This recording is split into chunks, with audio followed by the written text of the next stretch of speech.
We are live.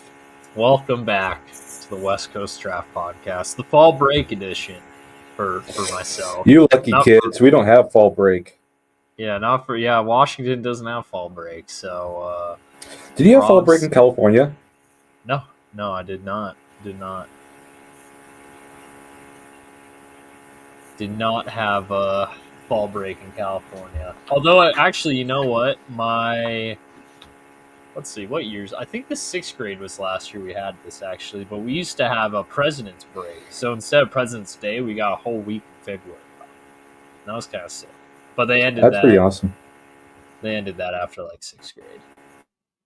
So, didn't last. What happened to the Bengals? They suck. We'll get into that on Thursday. Elite quarterback Joe Flacco is on his way. Hey, but we got Joe Flacco. Yeah, we'll be fine. We got Joe Flacco. But yeah, we got a whole lot of college football action to talk about here. I know the comment section's going crazy here.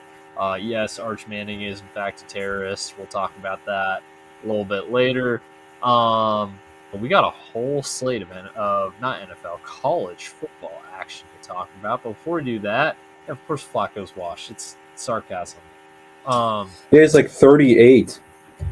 I think he's 40. I think he's 40. Nice. Hold on, I can confirm this. Joe Flacco. Yeah. Oh, yep. He turned 40 this year. Turned 40 earlier this year. He's 40. Yeah. My God. Hey, Aaron Rodgers versus Joe Flacco on Thursday Night Football in a few weeks. That'll be very funny. My poor king, Jake Browning. Oh man, that should be called. They should Cincinnati should give a senior night discount for that one, since both of them.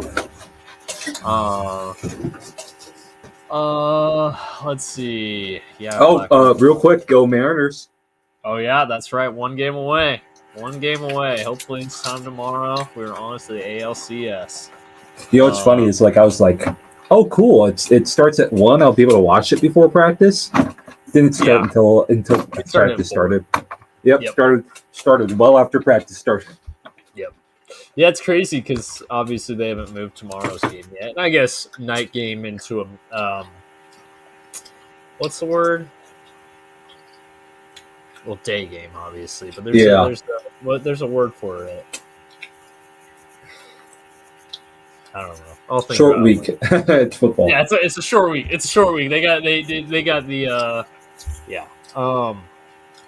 JSN carrying your fantasy. I mean, JSN's looking like a top 5 receiver right now.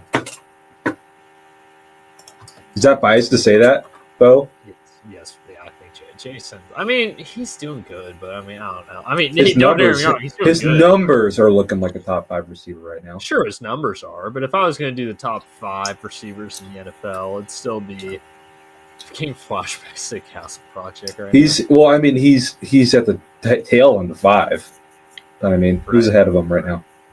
Tell me. Well, I mean, are you talking just pure numbers, or are we talking who's both? I mean, say your top 5. Say 5. Let's hear it. Jamar, Jettas, Puka Nacua. Mm-hmm. I think CeeDee Lamb and AJ Brown are top. He's hurt. When they're healthy. Who are the top 5 receivers in the NFL? Right now. I said right now. Right now. Okay, right this now? Instant. Okay, right this instant. Jason might be in the conversation, yeah. Amon-Ra? Terry McLaurin, get out of here, bro. One of those is not like the other. One of those things is not like the other. And I like Terry McLaurin, but bro, no, not this year. If we're talking this year, no. Noah Peters is good. That's a fact. I don't know. Hold on. I don't even know who are the. Why can I not think of any receivers right now? Torrey Horton. There you go. Eagles did lose to the Broncos. Broncos are rolling right now. That is a fact. But we're not here to talk about the NFL. Ja'Cory Krosky Merritt. Eat-up legend. Bill. That's right. It was not too easy. They needed like a pretty big comeback actually to beat them, but that's okay. All right, let's get into it. Let's get into real football. Yeah, we got a lot of games to talk about here. As far as our picks go this week, I won again, barely, but I did. I really thought Mississippi State was easy money, and you know what? It looked like it was going to be for a while. Whoa. I'm pretty sure Bama only won by 16. No, they had a garbage time score to cover. Where are they at here? Alabama. Yeah, they won by 16. The line's 10.5. That's 16.5. The line was 16. The line was 16.5 though. The 10. line was. I know, but the line was 16.5. I'm pretty sure. Yeah, no, it was 10.5. Very sure about this. Let me check this. I'm very confident about that. At least the line we bet on was 10.5.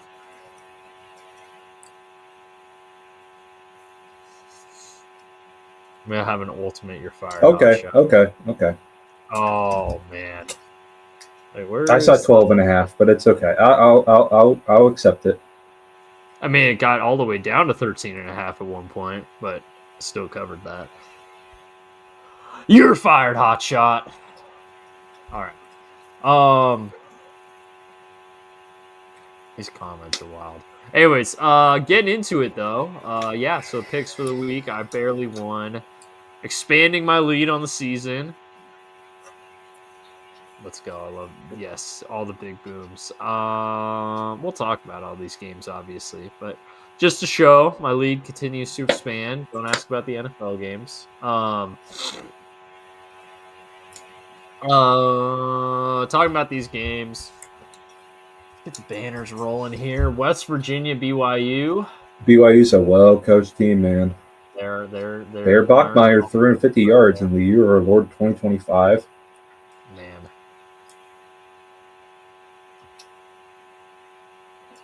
Insane. This is the best. You know, I really wonder if people who, young Mormon men who are slated to play football get a easier assignment on their mission trip. Mm-hmm. One where they can still work out and get the playbook. Yeah, I was going to say get the playbook, study the playbook. And then stay in shape. Yeah. Because I actually read somewhere about how kind of intense mission is. Oh, no, I watched a YouTube video. It's a lot. I mean, obviously, yeah, it depends on where you go, obviously, but yeah.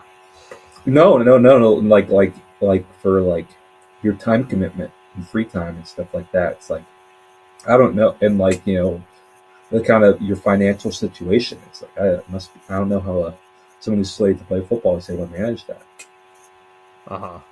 I'm certain Ryder Lyons is going to have a very convenient mission trip location. Oh yeah, he's gonna be mission trip to Folsom, California. Provo, Utah. Provo, Utah, yeah. Salt Lake City, Utah. Provo, Utah Athletic Department. Trying to evangelize the few that are not Mormons on the team. Yeah, right. The dog. You don't. I need to just stop paying attention to the comments. Some of these are crazy. Anyways, but yeah, West Virginia. I don't know. I mean, the fact that West Virginia even covered this, considering how banged up that whole team is, and honestly, they're just not good this year. I'm interested to see where Rich Rod 2.0 takes them.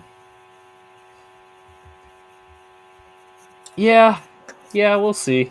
They need a reset. They need a reset right now. Unfortunately, I think they were going to base most of their offensive production this year around Shaheem White, and then he was out after week 2. So they I cannot imagine a team manufacturing all of their offensive success behind one player and that player getting hurt in week 2, by the way. Just simply cannot imagine that ever being the case. for any team. Imagine if an NFL team did that. That'd be crazy. Oh yeah, absolutely insane. Shout out to my Tops beating Delaware. Oh yeah, there you go. Not welcoming though. Not very welcoming. Not very welcoming to the new schools here. Hey, South Florida. What is this South Florida only play on Fridays? Like, is that a thing? Like, I feel like most of their games have been on Friday. And I know they play on Friday next week too because they're ranked again. I'm not okay. So I know that was a Thursday game. I know these two were Saturday games. No idea on South Carolina State. Charlotte was Friday. This week's a Friday. I don't know what the rest of these. There's 9 days. Actually, there's 9 days separating these two. So one of these is a weekday game. I'll tell you that much. November 6th is a Thursday. There you go. What's with South Florida and wanting to play on week? Maybe it's They want that prime time. They want all the eyes. They want all the eyes. That's right, Byron Brown. He's he's getting the attention right now. Look at that, 211 passing yards, 162 rushing yards. That's CFB 26 numbers right there. That's CFB 26 numbers right there. These words are scaring me. What? Okay. Other thing. Hey, San Jose State beat New Mexico. Let's go. I think we talked about that last week as like a joke. Like New Mexico was doing really good. We're like joking about San Jose State. Guess what? Sparty on top. Colorado State continues. Come on, Jason Eck. Already trying to get a new job. Yeah, right. You know who? He's eyeing up Wisconsin though, since he played there. Yeah, that would make sense. New Mexico's, not New Mexico. Colorado State's trash. Doesn't look like a good win for UW anymore, I'm afraid. But it's okay. It was still a win. Did it ever? Hey. No, it didn't. All right, Minnesota, Ohio State. Ohio State's defense is just insane. Absolutely really insane. And like we've said before that Ohio State's going to go as far as saying takes them. But I mean, you know, the thing about saying is like nothing just jumps out as just, oh, he's super uber talented and amazing. But wow, he's got it in the head, man. Like he's got great processing, really composed, and that's so impressive for a true freshman quarterback. I did see a funny tweet that was like comparing Julian Sayan's stat line from this year to Joe Burrow's stat line from 2019. And Ohio State fan was unironically trying to say that they were pretty close. No, Julian Sayan's about 1,000 yards behind, 10 touchdowns behind.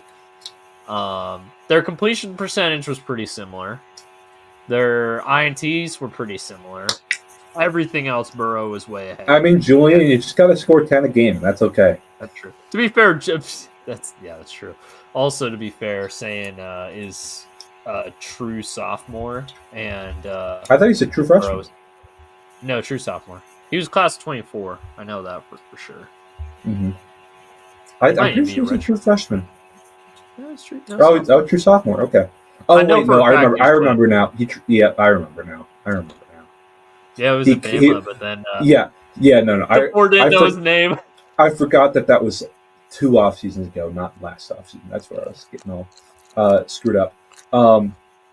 I really enjoy watching Ohio State's defense because here's the big difference between Knowles and Patricia. And I'm still not convinced Patricia's a particularly good DC. He's just kind of stacked with talents because we saw what he's like in the NFL, right? So Jim Knowles is a very exotic looks kind of guy, moves guys around, 3 safety looks, exotic D-line, sometimes so light, exotic sometimes that he lost to UCLA. We'll talk about it. We'll talk about that. There's goods and bad that so you're kind of getting to my point. There's good and bad that comes from it. Matt Patricia is calling a much more simple defense, but the smaller, very technical things, like the techniques that each player are doing, are coached incredibly well. There's this one guy, the Ballmanac on Twitter. He knows what he's talking about on defense. Just breaking down Ohio State's defense every week, and it's just so well coached. The athletes are incredible. They don't have to do too much.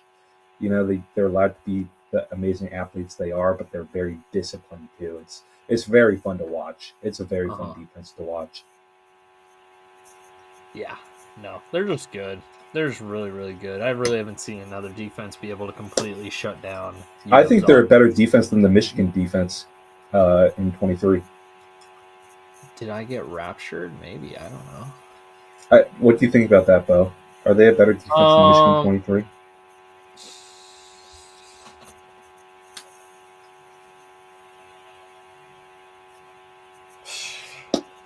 I think top to bottom, yes. It's tough. Yeah, it's tough. It's tough because that Michigan defense just had so many dudes on it. I don't know if the Ohio State has as many true as dudes. Yes, they don't have as many true blue chippers, but I think the overall talent is better. Arvo Reese and Caleb Downs, yes, but they don't have. How did I forget Caleb Downs? They don't have. Mason Graham, Kenneth Grant, those guys, a Will Johnson. Will Johnson, really have that. They don't have a Will Johnson level corner. Mm-mm.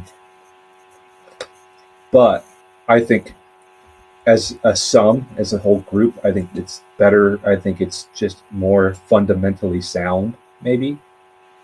Whereas Michigan relied on devastating interior pressure and knowing hand signs. Yeah. In disguise, I think Ohio State is just incredibly well fundamentally coached. It's really fun to watch. Oh, no, I have no doubt about it. I think is Jesse Minter's just that dude when he calls defense. I guess not on Sunday, though. Calls. Knows what the other team's running. Yeah, I guess that's true. Pete, can you pull up Ohio State's schedule for me? Yeah. I just want to see what teams I think can score with them. Or can score on that defense. Washington only scored 6, so... Oh, God, what a cupcake schedule, man. Michigan might be the only team that's even got a chance to get into the double digits. I think Underwood's brain's going to get melted by this defense. Yeah, if it happens to Damon... Are we going to see a team not allow... Illinois, maybe. Are we going to see a team legitimately not allow another team score double-digit points in the entire regular season? Like, once we get to the CFP, all bets are off at that point, right? But, it could happen. I think it's going to be really, really hard. But, they don't have Oregon or Indiana on schedule.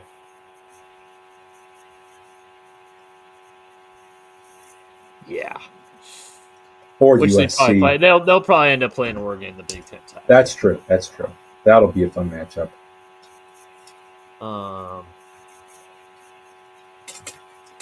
Yeah, that's probably the shot.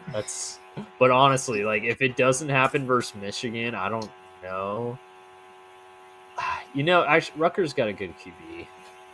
No, do not say it. Callie McManus is a good quarterback. Yes, he is. He's a good quarterback. No, he is not. Yeah, he is. No. Yeah. He did not look particularly good against us last year. Yeah, he's improved a lot. He's like a fifth-year senior. Yeah, I didn't say he was young. I didn't say he was a good NFL draft prospect. There we go. I just say he's a good QB. We'll find out. We'll find out on Friday. He looks a lot better this year than he did last year. They have played some of the worst teams though. Pull up their schedule real quick. I need to prove my point. All right, close it. Man. Did they play last week? No. Oh no, they didn't because UW only plays teams that are coming off of buys. That's right. They played Iowa. I know that.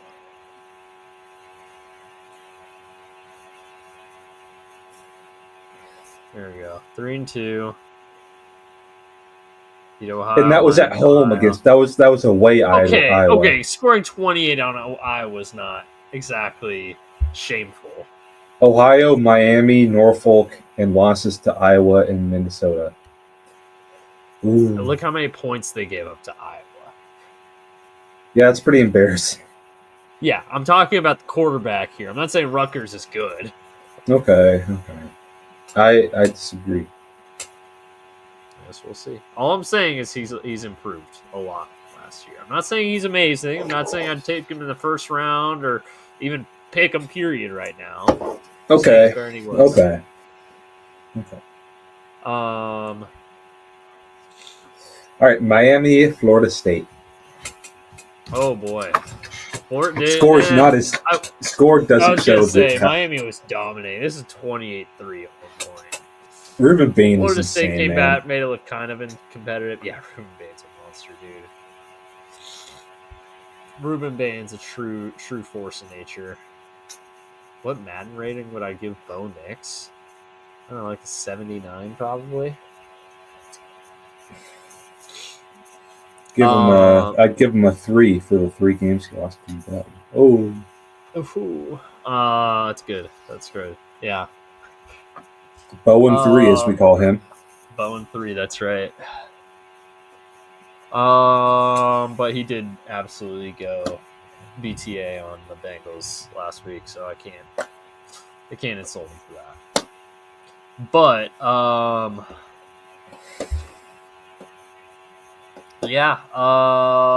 Florida State still ranks now.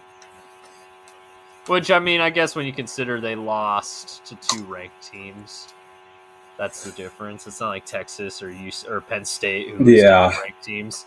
So it's a little different, but still. I texted this to you, but I really think Miami and Ohio State are just the class of college football right now. Oh, I 100%. Nothing that Oregon's done has sold me on them yet, especially with Penn State losing to UCLA. Oh yeah, that was their signature victory, and now it looks pointless. Yeah, I mean, I guess that Penn State team that was struggling against Villanova. I mean, I think that is shown to be meaningful.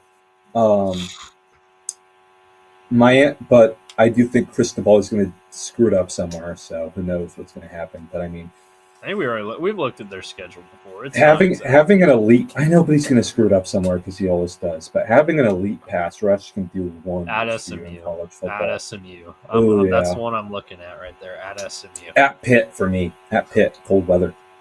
Pitt's bad this year, though. I get it, but okay, they were much better when they did upset Clemson, and maybe I'm just still thinking about that. But that's it feels like it's the desert for ACC teams. That's true. Yeah. Hey, Kent State only let up 44. Not too bad. Yeah. Well, I mean, it's Oklahoma's backup quarterback, but yeah. Hey, it's still 40. It's still only 44. It's still only 44-0. Good for them. Yeah. The question will be if Mateer can play this weekend. I think that's still in question. It's still up in the air, I believe. Yeah. If he can. Texas looks bad. We'll see. As our comment section so eloquently put, Arch Manning is a terrorist. It's bad for the Raiders right now that they're doing Geno Smith, Osama bin Laden edits. Hey, I've seen Zach Taylor, Osama bin Laden edits. It's like the default right now. Everyone loves those.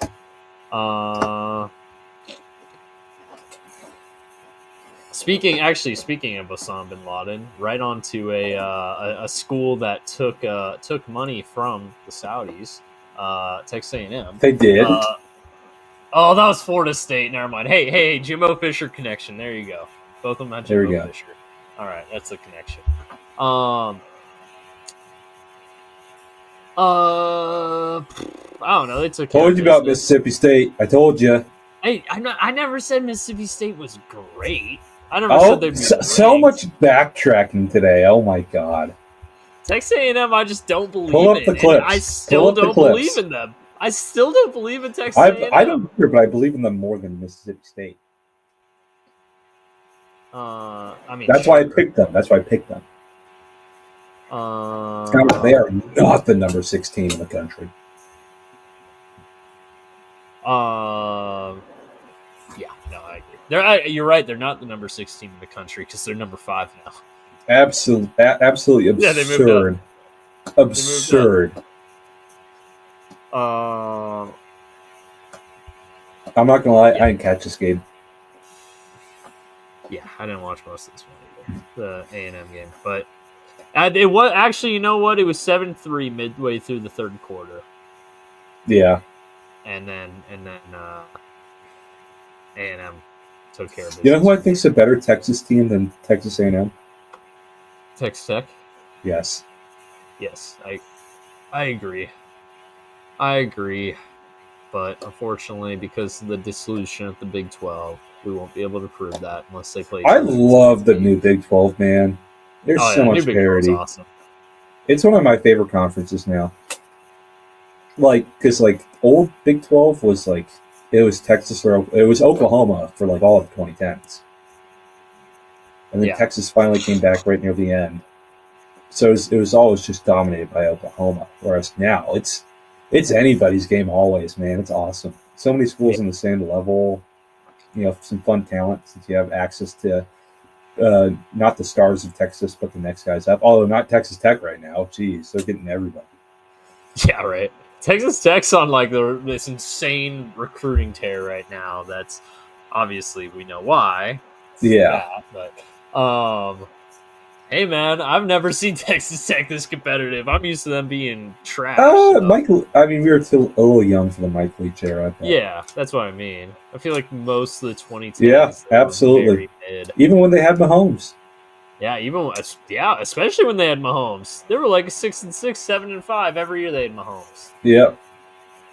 Mahomes was called a gunslinger coming out of college. Turnover prone. I am gonna ignore the chat. This is the NFL episode. Read the title of the video. This is CFB episode. NFL is on Thursday. Come on, y'all know this by now. I'm not. We've been doing this for 2.5 years. Come on, guys. Yeah. I'm actually not ignoring the chat. I just mentioned losing to the Jaguars. Hey, I couldn't imagine losing to the Jaguars because it's the Jaguars' only losses to the Bengals. And about to beat to the Seahawks. Yeah, there you go. No, I'm not ignoring the chat. Sometimes it's selective ignorance, but I see everything that goes on in there. Oh yes, and I'm quick to delete, so be on your best behaviors. Bingo. All right, should we talk about the funniest? Let's do it. I can't wait.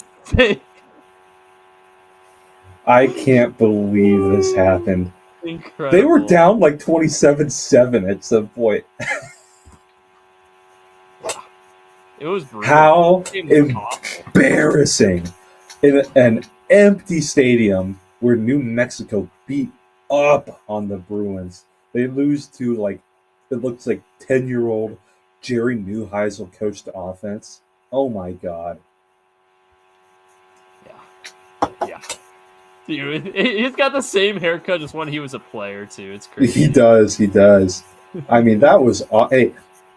I love it when teams are like, "Well, we don't got shit to lose. Time to go onside kick on our first kickoff of the game." That rocks. Hey, I love it. And they had a good look. They scouted that one. Yeah, no, they did. This is insane.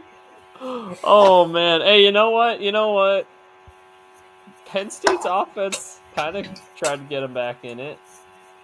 As much hate as Drew Aller and the Penn State offense rightfully deserves, by the way. Yeah, I have questions about that defense because that's the team, or that's the side of the ball that couldn't stop anything. Remember when Nico Rash for 128 yards on him. Remember when Ohio State changed up their defense a bit before the college football playoff and then went on a crazy tear? I'm starting to think Jim Knowles is not a very good defensive coordinator.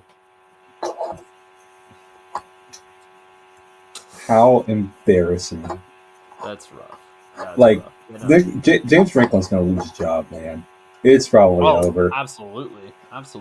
It's already been finalized. It's over. You see, like a reporter asked Drew Allers, like, "You guys still plan on like competing for the playoffs?" Like, yeah. Yeah. Oh God! And he got stuffed on that 4th and 1. Bad play. See that this is my issue with. That's exactly my issue with Andy Koltanecki. Is he gets too cute with option stuff. That's why I was a little hesitant on Lance Leipold. Is for that reason. It's a bit gimmicky. It's a bit gimmicky. Like, you should just be.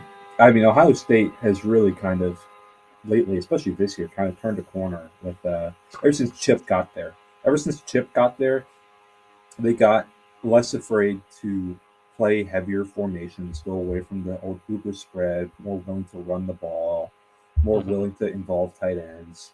And I think that style of offense would work amazing for Penn State because they have 2 of the best running backs in the country. But no, they want to be gimmicky. Like, the receiver issue, it just makes when you spend time in practice working on gimmicky options, putting alignment in motion, weird formations, that takes time away from more bread and butter stuff. That's why, like, it's cool to spice things up here and there. It's cool to have to make teams prepare for things, but like, I mean, as much as I hate to say it, but like, Oregon throws in unbalanced formations just so defenses are on their toes. I mean, but that's a pretty easy thing to do. It's similar. You don't have to change blocking rules really. You're just playing like you're a tackle, except one guy over, right? You have pretty much the same rules, and we just lined up somewhere else. It's. I think that kind of like their gimmick period in practice probably hurts Drew Aller. You take time in meetings and during install, you take playbook time when they're studying the playbook. You take practice time doing that stuff, right? Maybe you could have dialed up a better play than 4th down. Yeah. That's why I always say passing play. If it's a gotta have it, and a pass. Because you have 6 options. 5 guys to throw it to, and the quarterback can run it. Yep.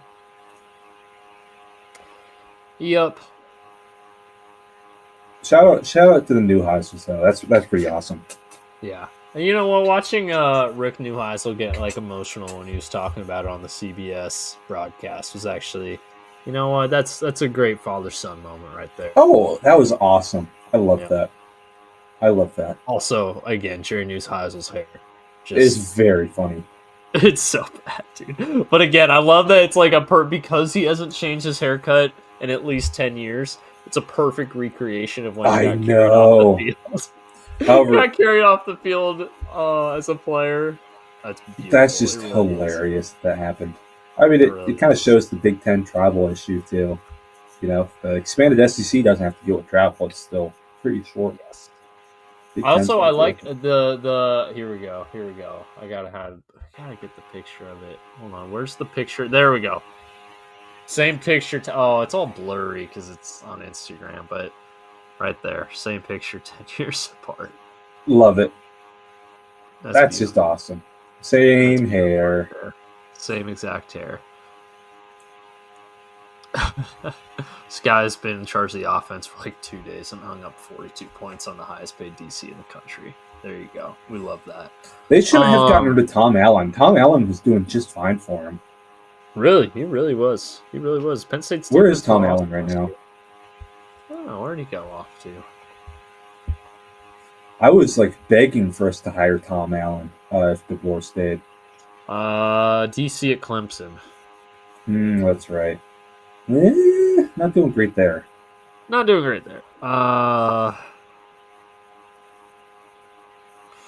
Hey, look who against UNC. Then again, so is everybody else. So, let's see. We'll have plenty of time to talk about that game too. All right, Texas, Florida. As someone else has said about Arch Manning, yikes. That's brutal. That was brutal. I feel very vindicated for my takes on Arch Manning from several years ago. Yeah. He was a 5-star literally in name only. Yeah, literally in name only. Because my goodness, that was. I mean, in both their losses this year, he's looked bad. Even most of their wins, he hasn't looked particularly good. He stared down that dude against Sam Houston. Yes, Sam Houston. That was his big moment.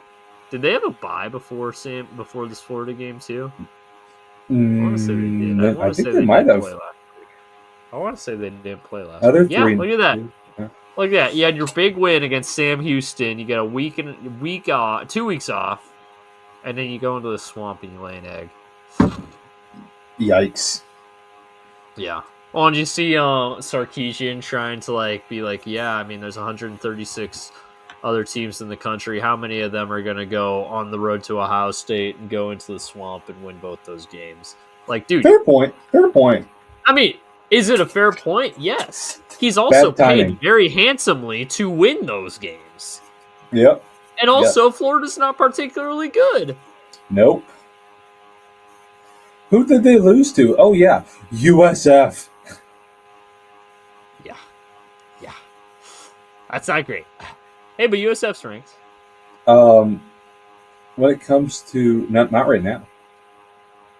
No, USF's, they're back to... Oh, do they get ranked again? Okay. Yeah, they're back to 20.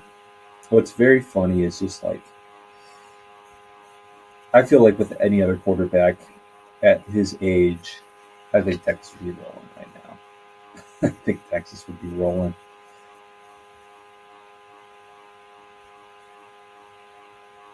Yeah. It was funny. There was their backup had to come in for one snap, and guess what? It worked pretty well. It did. On the last drive, that was the best play. That was their best play of the second half. What's so funny is I guess Arch. People are Arch is going to be the best Manning of them all. That's what all the Manning family was saying. It's yeah, I shouldn't have believed it coming from Cooper, probably. Yeah.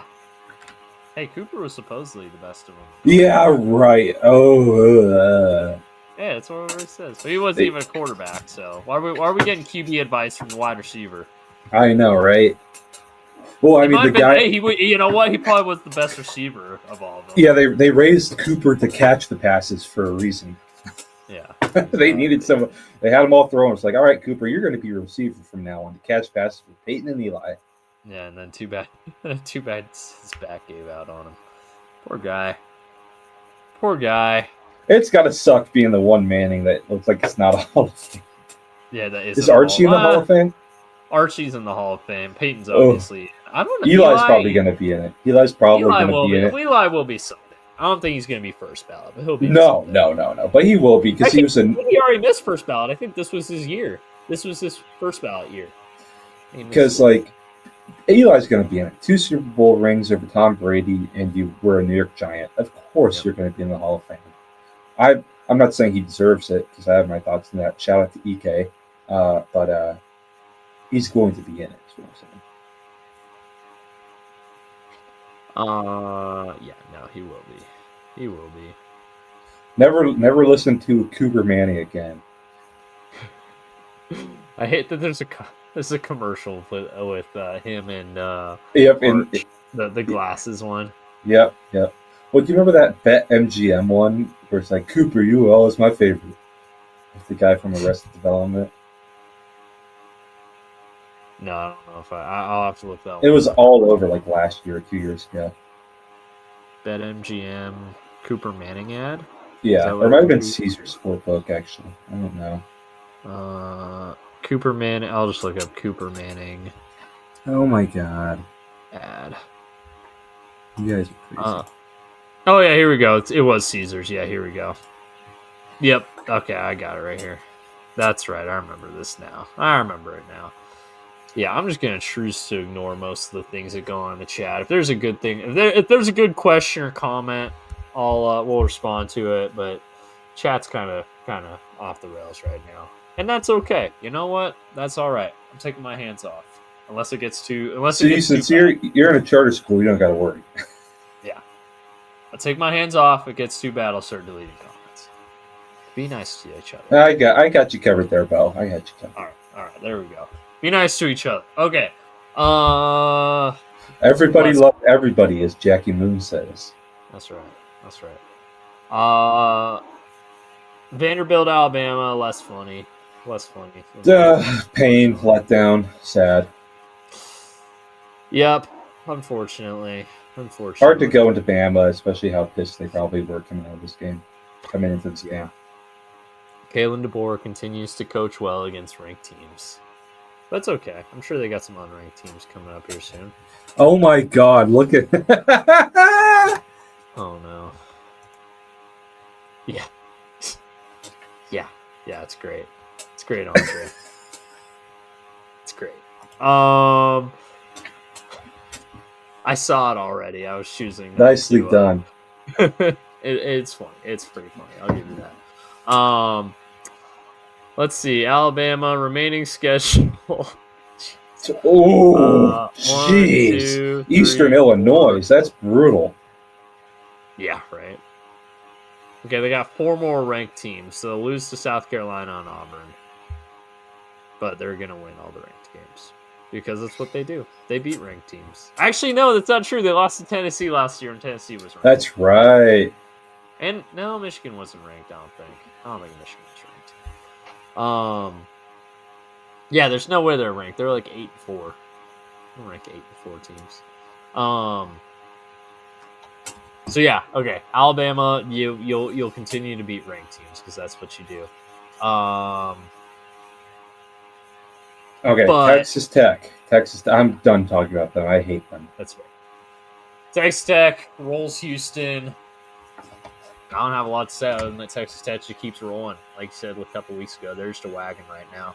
Morton's a baller, man. Yep. Just a really good football team. And they're going to keep getting better because they keep recruiting. Well. A lot of 2027 kids, though, right now. That's true. Gonna wait 2 years for that one. At least 3. Yep. Yeah, that's true. And they could always decommit in that time because a school like Texas could come through with an even bigger bag. But hey, for now, they're a really good team. And they're going to be probably on pace to win the Big 12. In fact, look pretty comfortably on pace to win the Big 12, if I'm being honest. Oh, yeah. There are some good teams in the Big 12, but Baylor, TCU, and BYU, Arizona State, Arizona. Yeah, Iowa State. There's some Iowa State, yeah. They're still ranked. All right, Georgia, Kentucky. Might be time for Bob or Mike to probably hit the road soon. It's not working. Yeah. Yep. It's kind of crazy that less than 2 years ago there was the whole controversy over A&M and Bob Stoops. Now I bet Kentucky fans are kind of wishing they'd taken Bob Stoops. I think at the time they were. I think at the time Kentucky fans were like, yes, please have him. And now it's like, oh, goodness.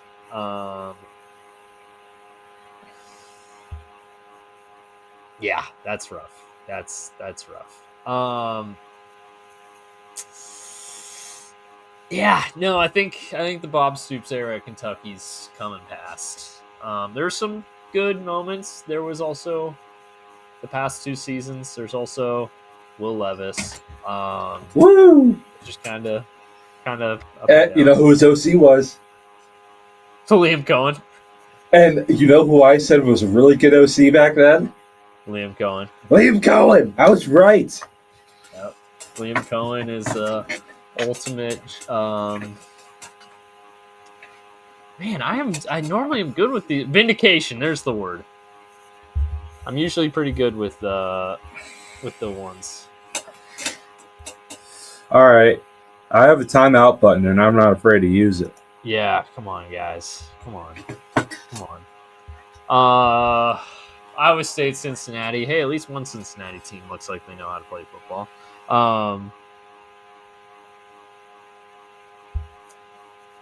Yeah, I was surprised that this happened. Yeah, no, Cincinnati's offense just exploded. I did not see that one coming. Yeah. Cincinnati's offense exploded. Iowa State, they struggled a little bit offensively in the first half. They came back a little bit here, but I mean, this one was 33-20 or 38-22, I think. So they needed like a miracle to come back. They got half of it. Weren't able to recover the onside kick though. So Cincinnati, I don't believe is ranked now, but I think they have votes. Yeah, they're not ranked, but they're getting votes. So they're getting close. That's another Big 12 team. That's not a Big 12 team. Completely forgot about them. They're off to a solid start this year. I think they got the one loss to Nebraska. Other than that, they've been rolling. Yeah. Okay. And they got a pretty easy remaining schedule, I will say that. Avoid Texas Tech, avoid ASU. They do have to deal with Baylor and Utah. Baylor and BYU. Baylor. This is a tough 5-week stretch. Actually, this is a tough 5-week stretch. At Utah too. At Utah. At Utah's tough. That's true. So they avoid Texas Tech, but they do have a very tough 5-week stretch here to close the year. So we'll see. By the way, you see Texas Tech's new logo? It's kind of, I don't think. Oh, it's lame. It's so lame, dude. It's terrible. Why did they get rid of the bevels, man? I know. It's like it's this people modern like era of memeing. simplifying things. It's terrible. People are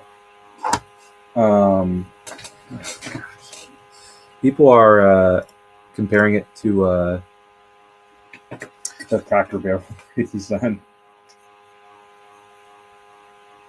Shout out friend of the pod, Daniel. He's a big Cracker Barrel guy. Cracker Barrel's delicious. I've never been. They don't have them up here. There's one in Tucson. Next time you're down here, we'll go. Yeah. Oh yeah. There's one right by right off Cortero. I didn't tell you. Actually, hold up. Actually, I didn't tell you this. This is funny. So not the Waffle House that Daniel and you went to, but there's another one that's like 2-3 exits down, and you know how every Waffle House has the big sign, that big billboard that says Waffle House. The W burned out on it, so it says "Oh Waffle no." House. That's pretty. I was funny. like, "That's incredible. That's great. That's fantastic." Oh, that was so. I remember that pizza place we went to. That was really good. Yeah. Yep. Waffle House. That made me laugh really hard. That's funny. I was like, I gotta tell Rob about this. And it's been like 6 months since I saw it, and I just kept forgetting to bring it up. But what better time than right now? Yeah, to you Arizonans, me and one of our he's still former co-host. I would still call him a co-host. He's never former co-host in hiatus. Yes. We went down to Arizona last November. I remember we got off the plane. It was probably kind of nasty and rainy in Seattle. For you guys that don't know, it's for the months of October to mid-March, probably mid-October to mid-March. It is dark, rainy, cloudy, and kind of nasty in Seattle almost every day. And so we walk outside of the airport in Tucson, and we're like, and it's like midnight, and me and Daniel were like, oh my God, this weather is amazing. You like step out, it's like, whoa, what is this? What are we experiencing right now? It was like a crisp, it was beautiful. That was honestly great. But that was the fact that you came to Arizona on a weekend where most Arizonans were wearing sweatshirts. Oh yeah. But guess what? Washingtonians, that's t-shirt weather. Oh, it was. Well, it's like the same thing happened when I was in Houston for the Natty. I went to this like pretty cool like brewery that like had hammocks everywhere outside. It was this really cool kind of outdoor eating space, and all the people are there pretty bundled. It's like pretty late. Everyone's all bundled up, like they got their brown fall hats on. You know, the Instagram girls. And I'm just sitting there in shorts and t-shirt, and people were looking at me funny. It's like, this is great. Oh man. They'll never understand. They'll never understand. I like that I've had the spectrum. I've had I've experienced Washington winters, and now I've experienced Arizona summers. I cannot. Don't ask me which one I hate. don't ask me which one I hate more. I could not survive in Arizona summers. I've heard the stories. I don't know how you guys do it. I am truly always going to be a grass is greener person. During the middle of an Arizona summer, I'll say I prefer Washington winters. During the middle of Washington winter, I'd say I prefer an Arizona summer. They both suck. As nice as my time in Arizona was weather-wise, it was just gorgeous. The hike we went on, not hike, but yeah. As beautiful as that was, especially in mid-November, I like my Seattle summers enough to bear the winters. There's a reason there's a thing called snowbirds who only live in Arizona during the winter. oh, Palm Springs, man, Palm Springs. Yep, that's right. But that's right. yeah, for also you guys that don't know, it's light out till like 10 p.m. in the middle of summer up here. It's awesome. Yeah, unfortunately, the sun goes down at like 3 during winter. Maybe. That was I think that was my first winter up in Seattle. I remember, because it was my freshman year at UW. I remember walking to Kane Hall for a 4:30 class, and I'm like, dude, it's like the same darkness as like 8 p.m. Like it was dark out at like 3:30. Okay, that's exaggerating. It was probably if it was the a sun 4:30 was class, setting. it was 4. The sun was setting. How about that? Okay, fine. All right. I remember it's walking bad. to Kane Hall in December with the sun all the way down. Okay, in December. Okay, I thought this was like October. No, this is October. No, it's sun's setting. If it was for December, yes, it will be dark. Yeah, I'll remember. December, walking to Kane Hall, and the sun was already completely down. Speaking of Kane Hall, did you see the viral video? Yep. That was hilarious. That was great. Of course, it was Psych 210. Of course. Well, you know what? I'm gonna keep that one to myself. Yeah. There's a lot of paths. There's a lot of paths we can take off that one, and none of them are good. Yeah. Wisconsin, Michigan. Wisconsin stinks, and Michigan's not that good either. Michigan's not that, especially offensively. Like, come on, 24 points against Wisconsin and Nebraska. I was starting to think that maybe Michigan was starting to get their offense rolling a little bit, but no, not really. I mean, not that 24 is terrible, but it's like, I don't know. Wisconsin's like bottom feeder of the Big Ten this year. Yeah, so they're really bad. Fickle's not making it out of the season. No, which is crazy for how highly touted he was. I thought he'd be so good, man. Yeah, I thought Notre Dame should have hired him. Satterfeld looks better at Cincinnati right now than Fickle does at Wisconsin. I know. I mean, it's just the fit is so bad for Fickle there, right? Yeah. I mean, we thought it would work, and then we realized, wow, no, air raid, the dairy raid as they called it when Phil Longo was there for the first year, does not work for Wisconsin. No. You got to be Barry Alvarez, Bert Bielema, Paul Christ. That's who you got to be to have success at Wisconsin. Yep. And I think NIL really hurts Wisconsin too. Yeah. The portal and NIL not being able, because like their whole program, they had a great program going of developing guys. I mean, they're they were churning out NFL running backs like nobody's business. For and like defense and years. Like front seven defenders too. Yeah, true. That's true. Like great D linemen, great linebackers, both on ball and off ball, great blitzers, and I think being able to really develop those guys was really great for them. And then when the transfer portal comes open, it really hurt them. Oh, you there? Did you hear me? Yeah, I got you loud and clear. Okay, cool. You froze for a sec. No, you just froze. I don't know if you could hear me. And I heard you loud and clear the whole time. You're good. But watching the peak of that defense, having just huge bodies and then really athletic at D-line and then really, really great athletes at the linebacker spots in that 3-4 defense was so fun to watch because, I've always been a 3-4 guy for my base.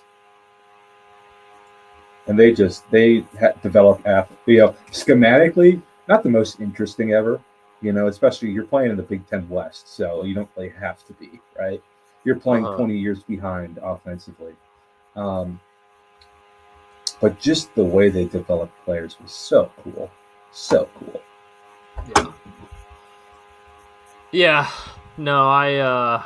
So I'm with you. I'll load tangent. My base Yeah, go ahead. defense always a 3-4, but I like to go 4-2-5 in a sub package to put a little bit of that Gary Patterson in there, that 4-2-5 right there. Then you know who also does? That's what Mike McDonald does. You know, you can do different things blitz wise in a 4-2-5 than 3-4. You know, I like both. I like them both. If I ever became a high school like a in charge of a defense, you know, I'd run them both. If in a perfect world, I wouldn't be able to do that at my current spot. Right. Yeah.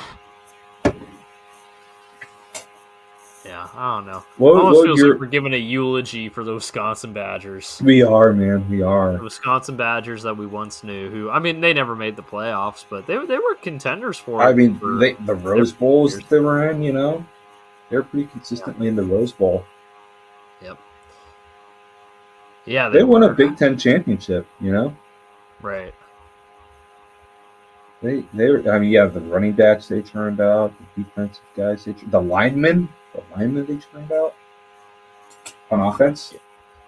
Oh yeah, they were offensive line factory too for a long time. Yeah, oh yeah, the Watt brothers, you know, it's a different kind of Wisconsin because I mean the Watt brothers were all pretty under recruited guys. Yep. Which I don't know how TJ goes under recruited after what JJ did. Yeah, oh yeah, that's true because I guess he was class of 2014. Did he come out as a senior? What high school recruiting class was TJ in? Hold on, TJ Watt 247. Here we go. He's from Pittsburgh. Oh wait, no, Pittsburgh Steelers. No. Okay, he was in '85. Oh my god.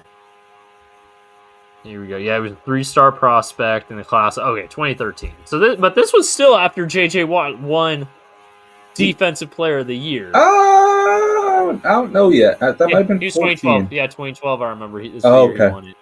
Yeah. Well, it was the first year he won it. Which I guess, you know, you're not going to recruit a guy just because of his last name. He was already a first-round pick. But he was. Yeah, it's true.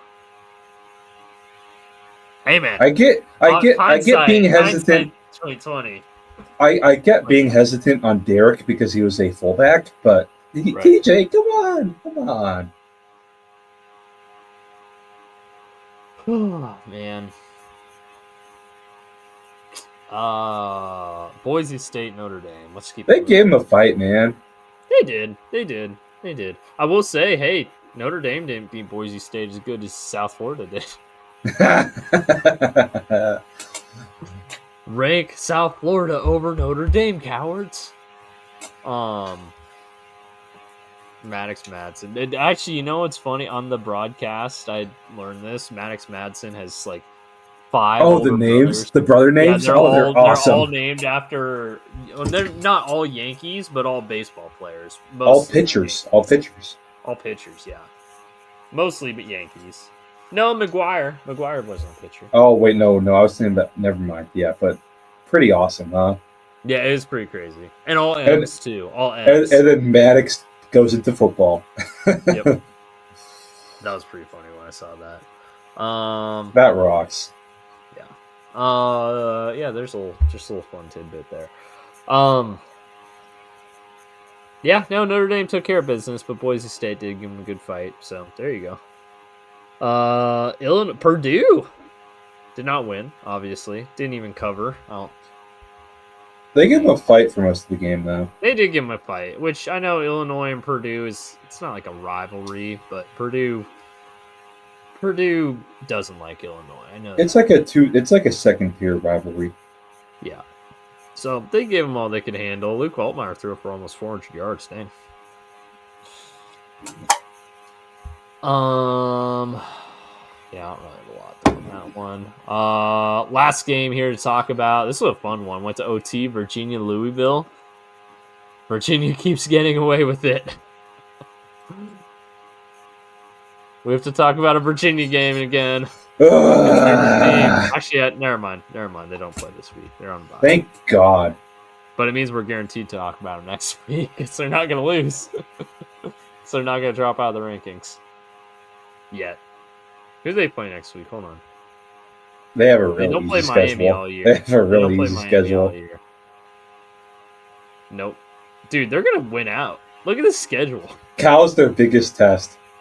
At Cal at like 7:30 p.m. Pacific will be rough. I won't lie. But that's probably the only one. And Duke just went into Cal at 7:30 and stomped them. So it's old Pac-12 spoilers. That's what's going to happen. Old Pac-12 cannibalism. It's going to happen, man. But yeah, like Wazoo, North UNC, Wake Forest, Tech. These are all four garbage teams. Duke and Cal are going to be the only true tests there. They might go 11-1. They might be in the ACC title game. They got such an easy schedule this year. My God. Oh yeah. Once they got past Florida State, and Florida State's already got the 2 ACC losses, so they might be looking at UVA in the ACC title game against Miami. Yeah, UVA Miami. Oh, that'd be ugly. Yeah, it would be. But hey, one game. Maybe that's the game Cristobal stumbles, and we get UVA with the. Oh wait, never mind. I was gonna say UVA with the first round bye in the CFP, but I forgot they took away that conference championship. Oh, that's right. Bummer. That would be hilarious, though. I wish it was still a thing. Alrighty, so that's it for the ranked games. Other fun games to talk about. Clemson, UNC, an empty stadium. Oh yeah, do you see all the stuff that's coming out of UNC right now? I did. I read that whole article. It's brutal. Here's who they took shots at. Yeah. Steve Belichick. Yeah. Thad Dixon, Kamori House, Armando Hawkins, and now Mondo has been suspended for illegal benefits. Yep. How? I also like that they gave like a little brief shout out to Brian Belichick. Everyone's like, "Oh yeah, everybody loves Brian." Everyone loves Brian. Steve sucks. It's like I can totally tell where they're coming from about Steve too, especially from his. Yeah. I mean, I've told this story before. If he had the worst clinic I've ever seen, it was pretty gruff. His clinic at the Husky Coaches Clinic was a 45-minute Q&A session in a wide open space where no one could hear him, and he hardly did anything. So lame. His dad had an awesome clinic. Steve did not. But yeah, pretty sweet seeing how Thad and Kamori getting like special treatment. It's funny, when you Google image search Brian Belichick, most of the pictures are of Steve Belichick. That's how little he's talked about compared to Steve. And Brian's very normal looking. Steve is not. Yeah. Oh, yeah. No, Steve is an interesting looking fella. Brian's like, yeah, I wouldn't be able to tell you he was Belichick's son. He got his mom's genes probably. But and like one of the biggest pot shots in the whole thing is like, I don't know. It makes no sense that they hired Mondo. He has no coaching experience, and then the next day he got suspended. Yeah. And then the very funny thing, Hulu is no longer making the documentary. Yeah. About that. Oh yeah. Did you see that one? They say Mike Tannenbaum's a dickhead. No one likes Mike Tannenbaum. Lombardi. It is just hilarious. Which, if you've ever watched Michael Lombardi on TV, you could kind of tell. He doesn't seem like... Tannenbaum and Lombardi are easy to confuse because they're both bad GMs with the first name Mike. That's true. That is very true.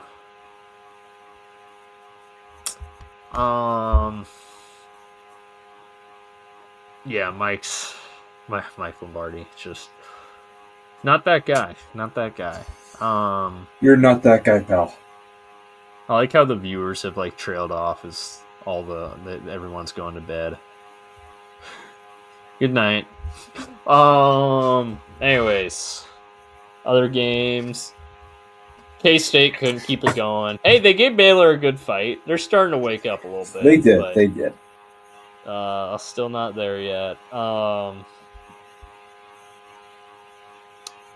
Anything else? Oh yeah. Here we go. Arizona. We'll talk obviously about Washington, Maryland, but I also watched all Arizona, Oklahoma State.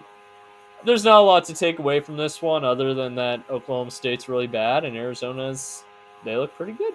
They took it to them. Honestly, this score even is a little bit deceptive. Like, I think this game could have been even worse than this. Arizona definitely let their foot off the gas towards the end. But they were just pouring it on early in this game. In fact, if they didn't have like 2 turnovers in Oklahoma State territory, you could be looking at not quite, but almost an Oregon level score about what Arizona could have done to Oklahoma State. Oklahoma State sucks. Arizona's back. Keon Burnett entering the transfer portal. I think he knows. Noah's probably told him that he's probably going pro next year. So there you go. Enjoy Noah Fita while you can, Wildcats fans, because he's going to be pro next year, most likely. I'm really curious on what that eval is going to be like. Like, he can ball, but he's so small. I mean, he looks Bryce. He makes Bryce look tall. And it's not like he can play receiver. You know, like I bet teams are going to try Demond at receiver when the time comes. Right. I don't see that. I don't know. No one really ever tried Kyler at receiver. I think Demond's similar to Kyler. I think Kyler was just such a bigger talent than both of them, though. Maybe. As much as I love Demond, you know, I think it goes Kyler, Demond, Noah, but yes, I would agree with that. But I don't know if Demond is at the level where teams are willing to take that chance like they will for Kyler. However, here's the big difference maker between Kyler and Demond. It's what's in here. It's what's up here, right? Kyler's a bad leader and like definitely.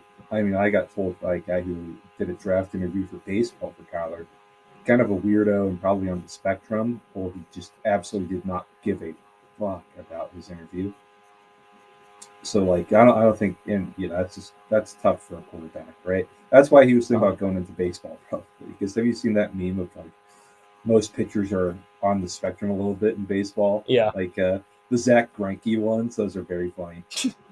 Zach Greinke's zero social awareness. Yeah, you can kind of see it with Logan Gilbert. Oh, absolutely. You gotta be a little on the spectrum. I mean, the perfection you have to have as a baseball pitcher. You know, you got to be on like Madison Bumgarner. He's a big horse girl. You know, you can see with him, right? Yeah, that's fair. Like I bet, like, oh, dude, the Mariners pitchers when the trains go by T-Mobile Park, they're so hyped. Dude. Hey, wait. I will say this though. Brian Wu's got swag. He does. He's the exception. Oh, there's plenty of exceptions, but all pitchers are a little bit on the spectrum. Come back, Brian. We need you, Brian. We need you. I hope he'd be back for the ALCS, man. Yeah, if they win tomorrow, I think there's a good shot. I think so too. I think we'd heard if there's no shot he'd play in the postseason. Yeah. You know who should never play in the postseason again is Caleb Ferguson. See, I didn't watch a second of that game. Oh, man.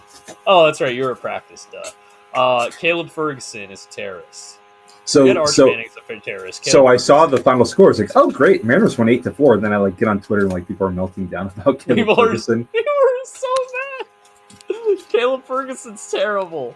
Ferguson is horrible, dude. I was like, oh, that's great. Mariners won 8-4. Can't wait to see some highlights. It's like, so I literally saw send Caleb Ferguson on a plane straight to the sun. It was so bad, dude.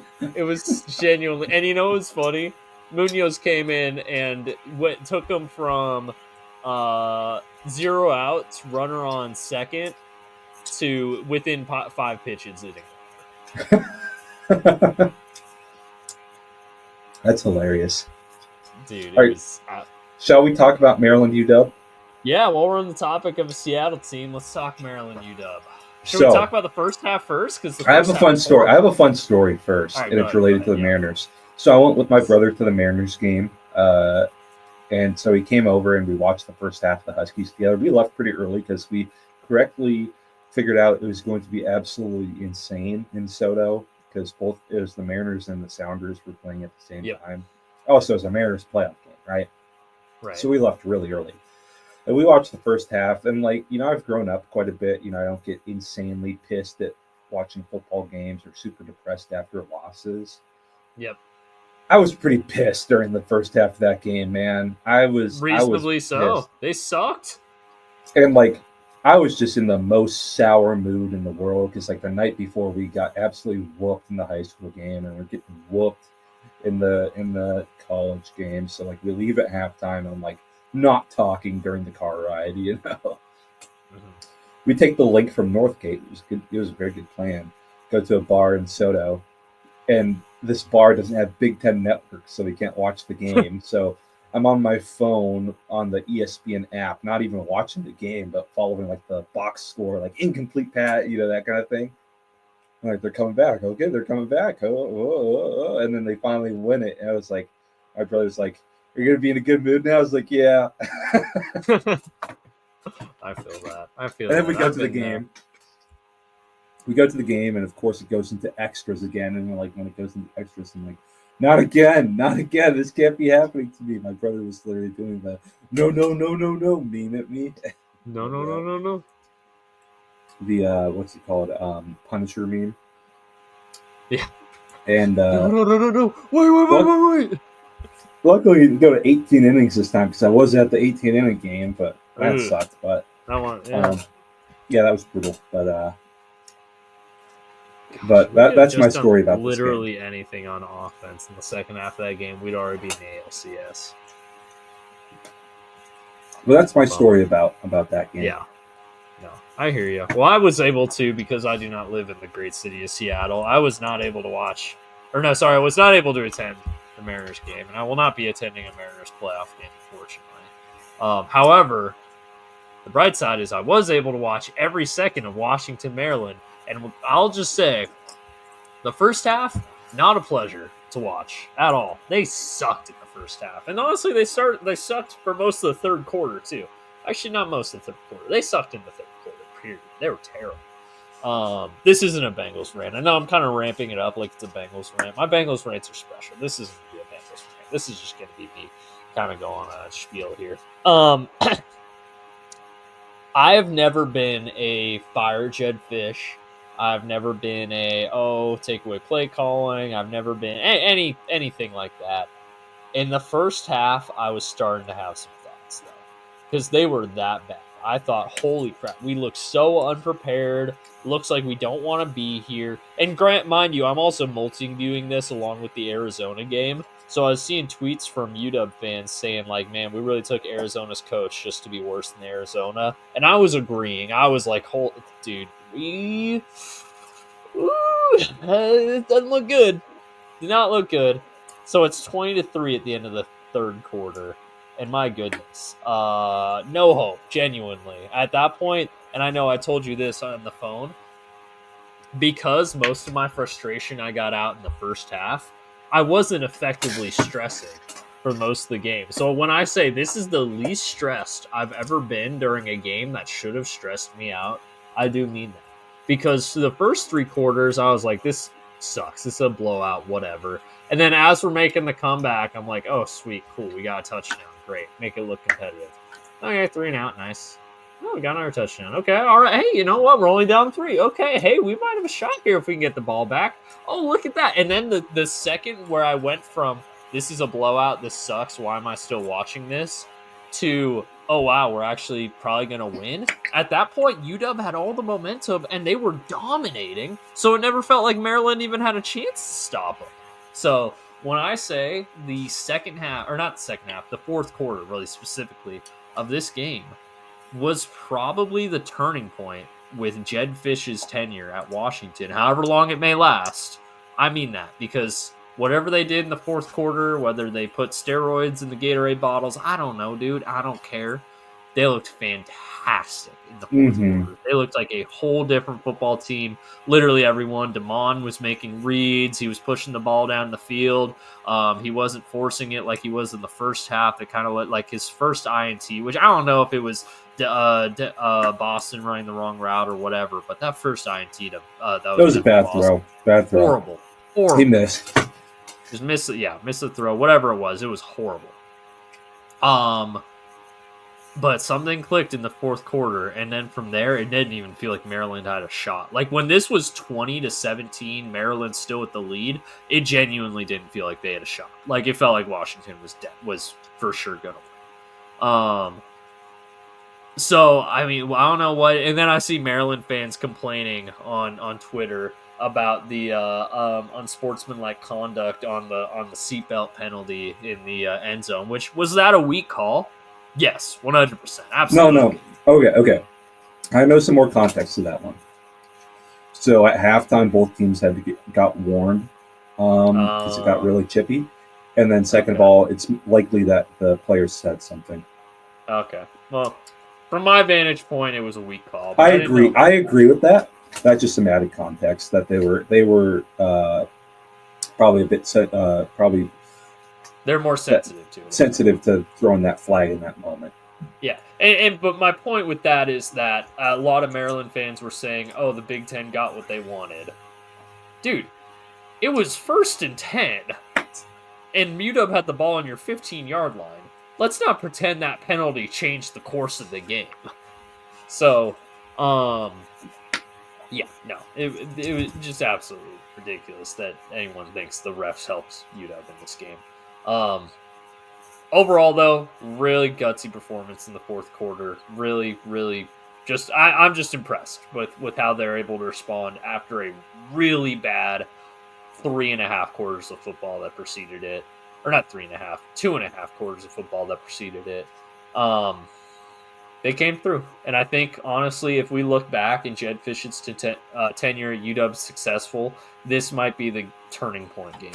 I know Maryland's not ranked. I know, like they're not a like good squad, leader, but they're a good football team. We went on the road. This was Jed Fish's Jed Fish's first road conference P4 win, and first conference win too, but Power 4 in general too. It's a good squad. They had votes. Having the resilience. Not like they were in the conversation for the AP Top 25. They had votes. Yeah, having the resilience to come back down 20-0 at half is very impressive, especially from a quarterback having a bad first half. I mean, that just shows some mental fortitude there. Oh, it's 13-0 at halftime. They scored a touchdown coming out of the halftime, so it was 20-0 early. And as many gripes as there are about Ryan Walters' defense, here's what got shown by it that is a big strength of it. It's very modular and it's very easy to adjust because adjustments don't really exist too much in football. It's more about going back to what you do best. But the beauty of Walters' defense is you can change things up pretty easily in game, and that was kind of displayed there. Yeah. The biggest thing that's going to hold the Huskies back is just lack of difference makers on the D-line. They have a lot of bodies, but not many difference makers.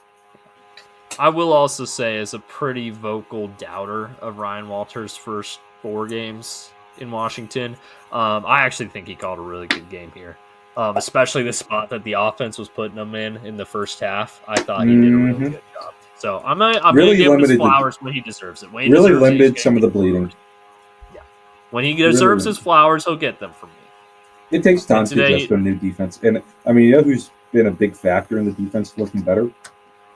I mean, it even goes back to the Ohio State game. I know a lot of people have issues with how the defense looked in Ohio State, but let's be realistic here. I think they had a pretty good game plan, and they executed it pretty well as well. Just Julian Sain just played pretty damn well and beat. Jacob Manu's been a pretty big difference maker in this defense. He's kind of been a bit of a spark. He's had 2 pretty good games. He's not going to be redshirting like they were planning. No, and we're going to get Dekario Davis back this week, most likely. Yeah. Shout out Dylan Robinson. We keep saying that.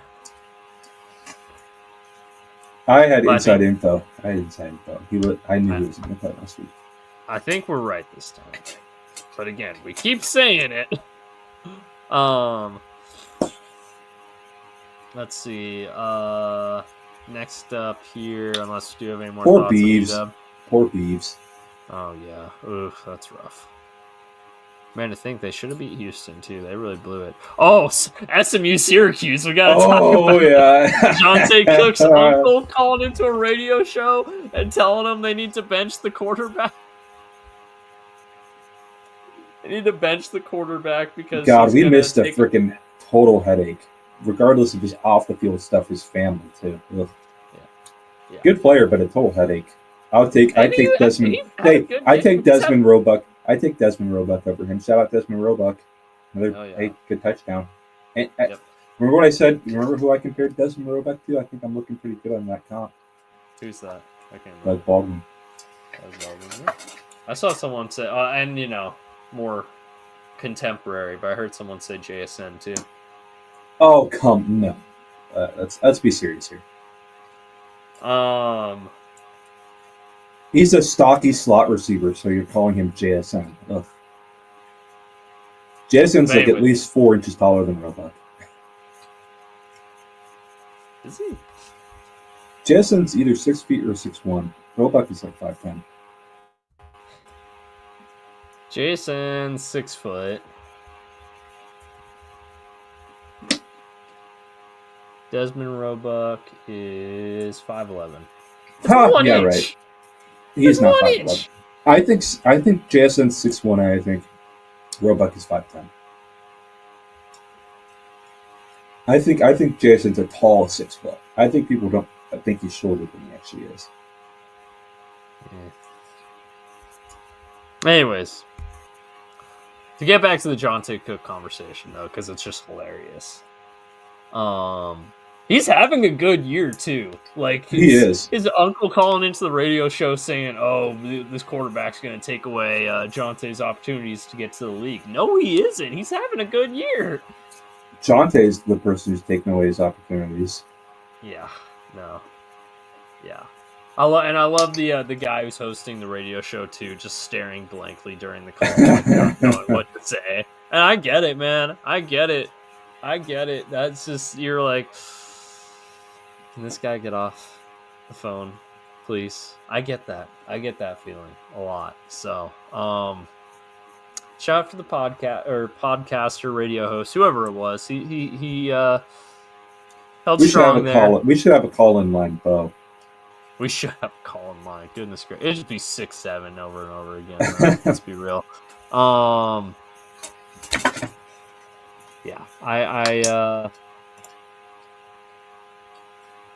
there's nothing else in that game worth talking about to me, but that was just hilarious when I saw that. Let's see. Any other games here we're talking about? B's kind of rolling. Yeah. Beeves lives in App State. Did we say that? Poor Beeves. Yes, we did say that one. But yeah, good call there. Shout out to Nebraska beating Michigan State. Michigan State stinks this year, even with a good quarterback. They do. Arkansas State beating future Pac-12 member Texas State. Yep, there you go. Anything else here? TCU beating Colorado. They wanted that one bad, I bet. They did.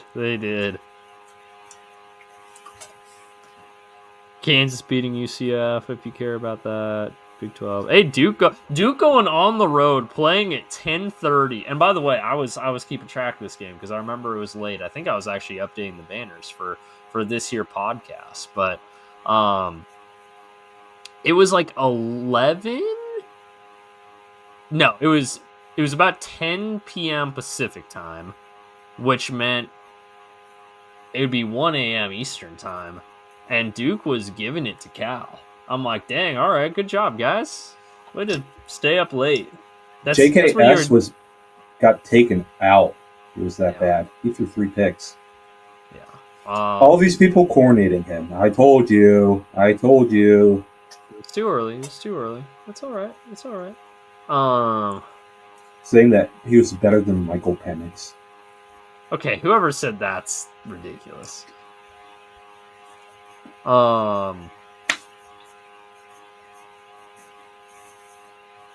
Shoot, what was I gonna say with this one? Oh yeah, those are the games where you adjust your curfew times the week of, so that your guys get ready for it. Oh yeah, have you guys prepared. You say adjust practice, adjust curfew. I guess Duke's a high academic school, but they give their They give their athletes some benefits. There's a reason that the NFL doesn't have 7 p.m. kicks on the West Coast. Yeah. Hey, except for select Monday Night Football games early in the season. Not Like at the 7. Raider- No. Not at 7. They bump one early. They don't kick at 7 Western. No. Raiders Chargers on week 2 kicked at like 7:30 Pacific time. Okay, well that makes sense because you both Pacific. Yeah, that's what I'm saying. Like except for select Monday Night Football games early in the season. But they wouldn't do it. Yeah, if both teams. Oh, they'd only do it if both teams are West Coast. Yeah, Nevada, Fresno State. Okay, any other takeaways from week 6 before we get into week 7 here? What did you just say, Beau? Week 6, week 7. I still don't know where it's from, and I still am not going to learn it. It doesn't. It's not inappropriate, so I don't. I know it's not inappropriate. I just don't want to know. It's like, not.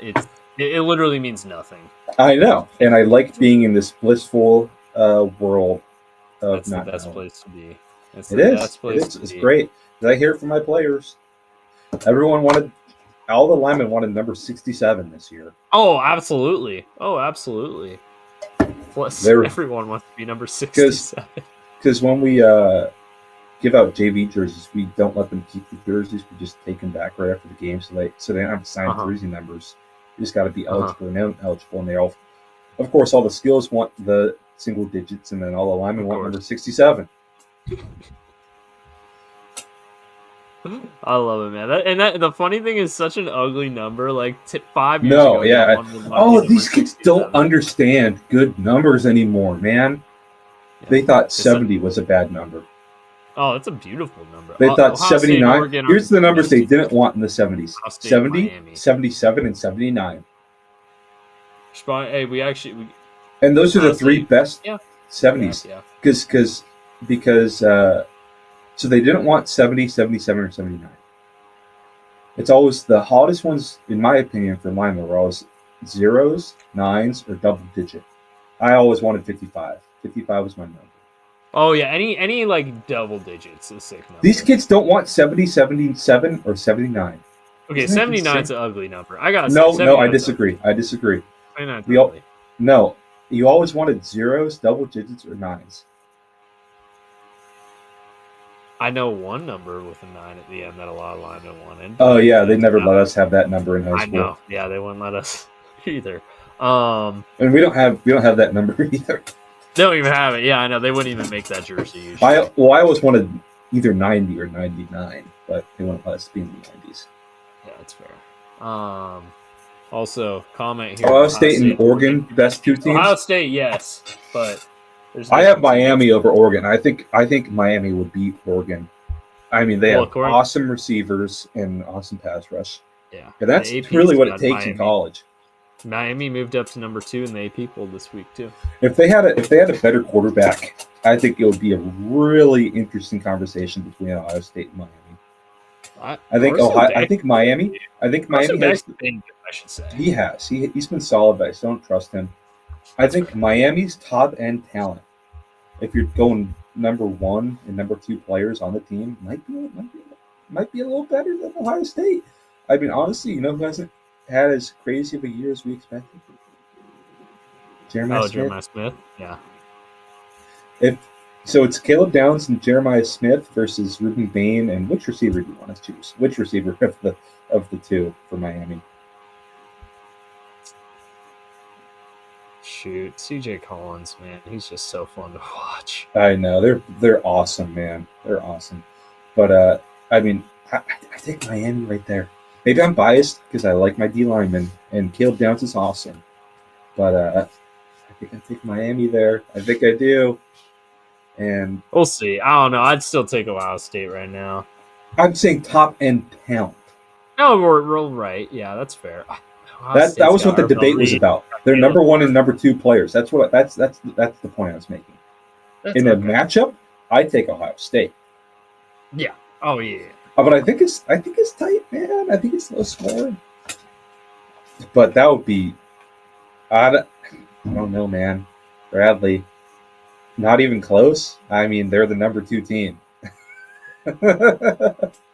I mean, here's what's going to Bradley. Here's the thing for Ohio State. They're going to be taken as far as Julian Sayin will take them. And the thing about Julian Sayin is, what's impressed me about him this year is not, arm talent, athleticism, none of those things. It's been poise and it's been heads. It's been the head on the shoulder, right? And I'll get to that one in just a minute, but let me finish this one first. I think Jeremiah Smith and Carnell Tate, yes. I don't know about their third. I don't know about Carnell Tate. Jeremiah Smith, maybe. I mean, he has been great this year. Jeremiah Smith hasn't been insane this year, man. I think we might be going a little too. Jeremiah Smith's still been really dang good. He's not maybe lived up to the hype. As high as his highs last. Yeah. That is true. Ohio State's defense. Oh yeah, I mean, if you listen to the pod earlier, we're not going to. I love their defense. I love their defense, but I think Ruben Bain can be an issue for Ohio State's offense, man. I really think. For CJ Daniels, I said CJ Collins earlier. CJ Daniels. What's the other guy's name? Ringo, right? Yeah. You don't hear anyone. Do you hear anyone talking about Ruben Bain? Do you hear anyone Ruben talking Bain's about probably the best defense player in the country. He's probably right now. He's probably number 1 overall pick. Yeah. So. I mean, I'm not sold on Ohio State's. I think the weak point of Ohio State's offense is their O line. I don't know if they got anyone who can block Ruben Bain right now. I think Caleb Downs is a baller, don't get me wrong, but I think Ruben Bain's, if you just take just 2025, take Ruben Bain. Caleb Downs is awesome, but Ruben Bain's a defensive end, and that's what's going to get him picked number 1 overall compared to him. Caleb Downs is awesome, but I think right now Ruben Bain's the best defensive player in college football. Yeah, but they haven't really played crazy pass rush teams. Texas, yeah, I guess. Texas, yeah, but Ruben Bain is. I mean, they haven't played anyone with a Ruben Bain level player.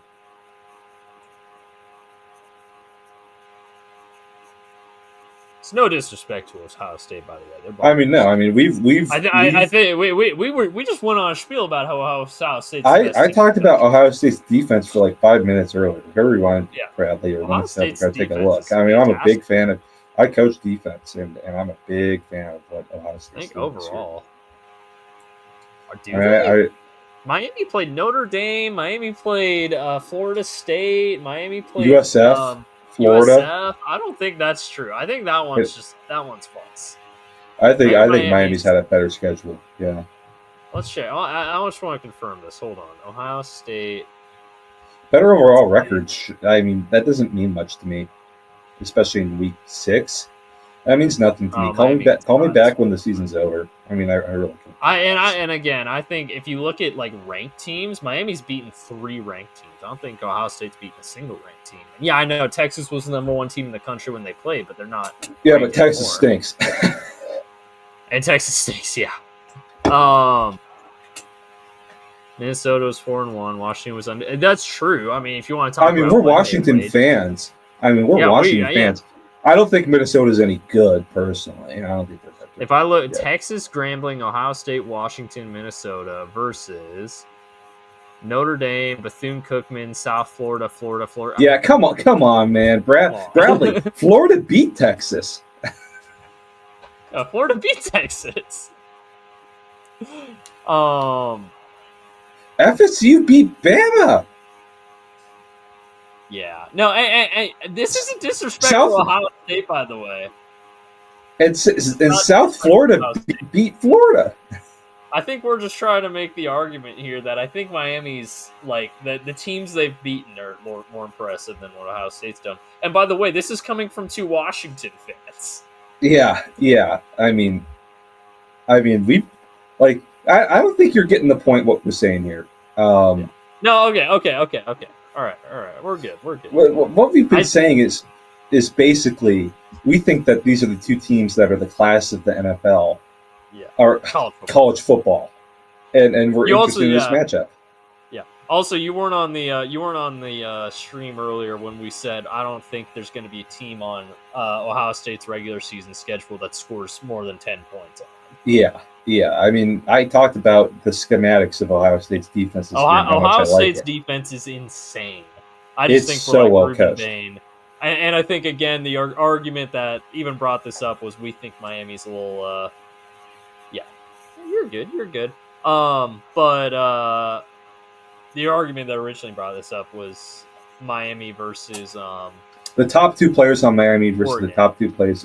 Oh, yeah. Yeah, we're talking about Miami, Oregon first. Yeah, we're talking about Miami. Ohio State's awesome. You're not going to hear an argument from us there. I had Ohio State win the Natty last year in, like, June, and I never wavered on that.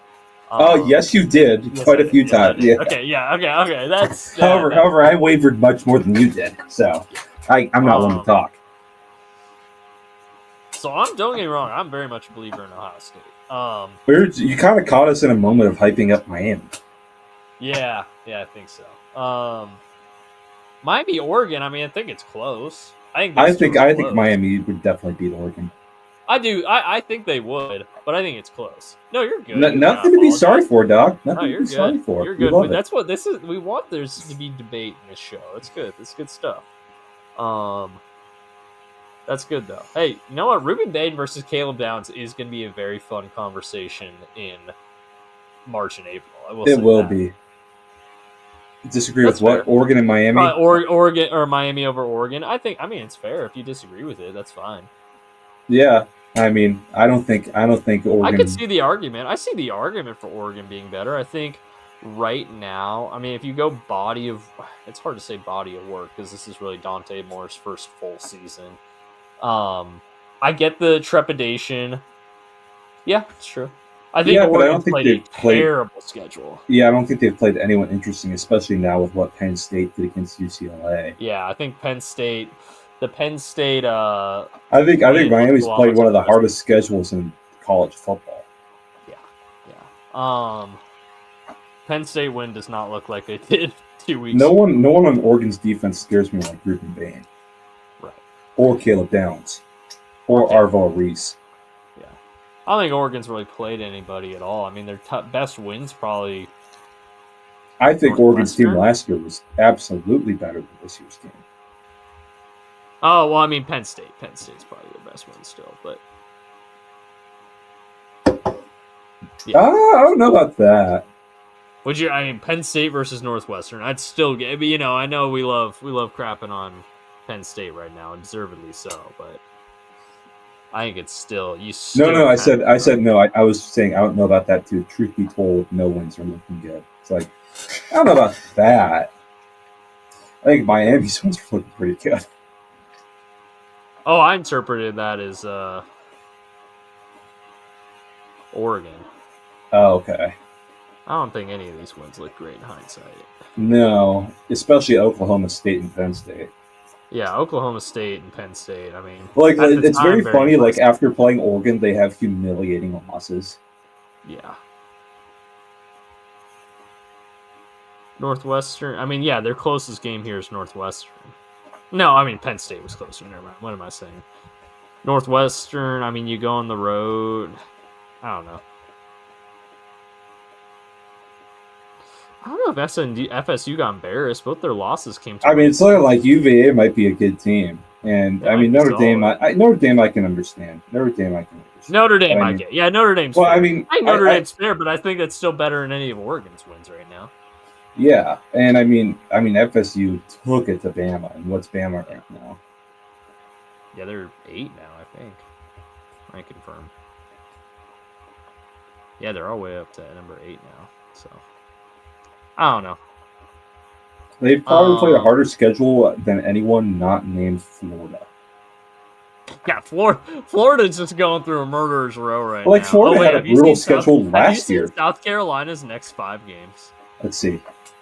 Oh, man. You're going to laugh when you see this. South Carolina's next 5 games. Check it out. Oh, God. Oh, God. That is bad. Hey, at least they get the Clemson game at the end of the year. Shout out. They got Coastal Carolina, too, man. Really. Yeah, there you go. I miss when the Chanticleers were good. I miss it. Hey, they just need to win one of these, and they'll be able to get to a bowl. Who's Coastal Carolina's quarterback? I have no idea. Oh, wait, back in the day or now? Back in the day. Grayson McCall. Grayson McCall. NC State legend. That's right. I was thinking Sam Hartman for a second. I was like, wait, now who's Wake Forest? Slow mesh, baby. That died off real quick. Goodness gracious. Remember when Stanford was like, we suck right now, so we're going to try running one of the weirdest, most obscure offenses in college football, and then they stunk even worse. Yeah. I feel like Cam Bright getting an interception against them. Yeah. All right. Shall we start talking about Week 7? Wednesday football. Yes, we got Wednesday football tomorrow night. Missouri State, Middle Tennessee. Be there. I'm just kidding. Hey, that's after the Mariners game will be over. So there you go. Mm-hmm. Thursday night. A lot of Group of 5. Wait, these are all Conference USA. Oh, have you seen the Conference USA games? They have a weekday Conference USA at midfield. No, that's pretty neat. Marketing. That's marketing right there. Man, now that there's Wednesday Conference USA games, every single game of the week will have football once Action starts their Tuesday games. That's awesome. Can't wait. That's fantastic news. We love it. We'd love to see that. Let's see. Thursday games are not that entertaining. South Florida versus the Coup Killers. Hey, East Carolina and Tulane actually will probably be pretty fun. 10.5 point spread. Ooh. Oh yeah, here we go. Before we talk about Rutgers UW, though, we have a game to pick. South Florida is back amongst the ranks of the ranked, and they are going to North Texas, the team that absolutely embarrassed the Washington Cougars, take on the North Texas Mean Green. I won last week, so I get to pick who goes first here. I am not going to game the system quite like I did last week. I'm just going to go first. North Texas is actually pretty good. But South Florida, they're on a little bit of a roll. 1.5's not a crazy line. Give me the Bulls to cover here. Yeah, I'm gonna go USF as well. I love me some Alex Galesh. I love it. Rutgers plays Washington on Friday. I don't think we cover that. 10.5's a lot. 10.5's a lot, especially against a great quarterback. Ugh, here we go. Hey, if he has a good game on Friday, you know. They have some tall receivers, but good thing we got the 2 tallest corners in college football. Yeah. Yeah, they'll be Imagine interesting. being like a 6-foot high school receiver thinking they're pretty tall and then having to go up against Tacario Davis in high school. Oh yeah. 10.5's a lot, but it's at home. Rutgers having to travel across the country. This is a 9 p.m. game for them, by the way. Oof. They did lose some pieces after last week too. Yeah, we'll see. I mean, Huskies will win. 14 no Carver Willis or John Mills. It's not fun. Ooh, that hurts. Luckily, Rutgers isn't exactly. No, Rutgers got some dudes on the D line. No, their run defense is really bad, actually. Is it? Okay. I know they recruited some dudes. They got some guys in the portal. I don't know if they're any good, but they got some guys in the portal. Well, if you're going to the portal with the Rutgers, I don't think you're probably going to get it yet.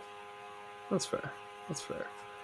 Ohio State, Illinois. That'll be a fun one. There you go. First game. That's a good slate in that morning window. Ooh, that's prime multi-view.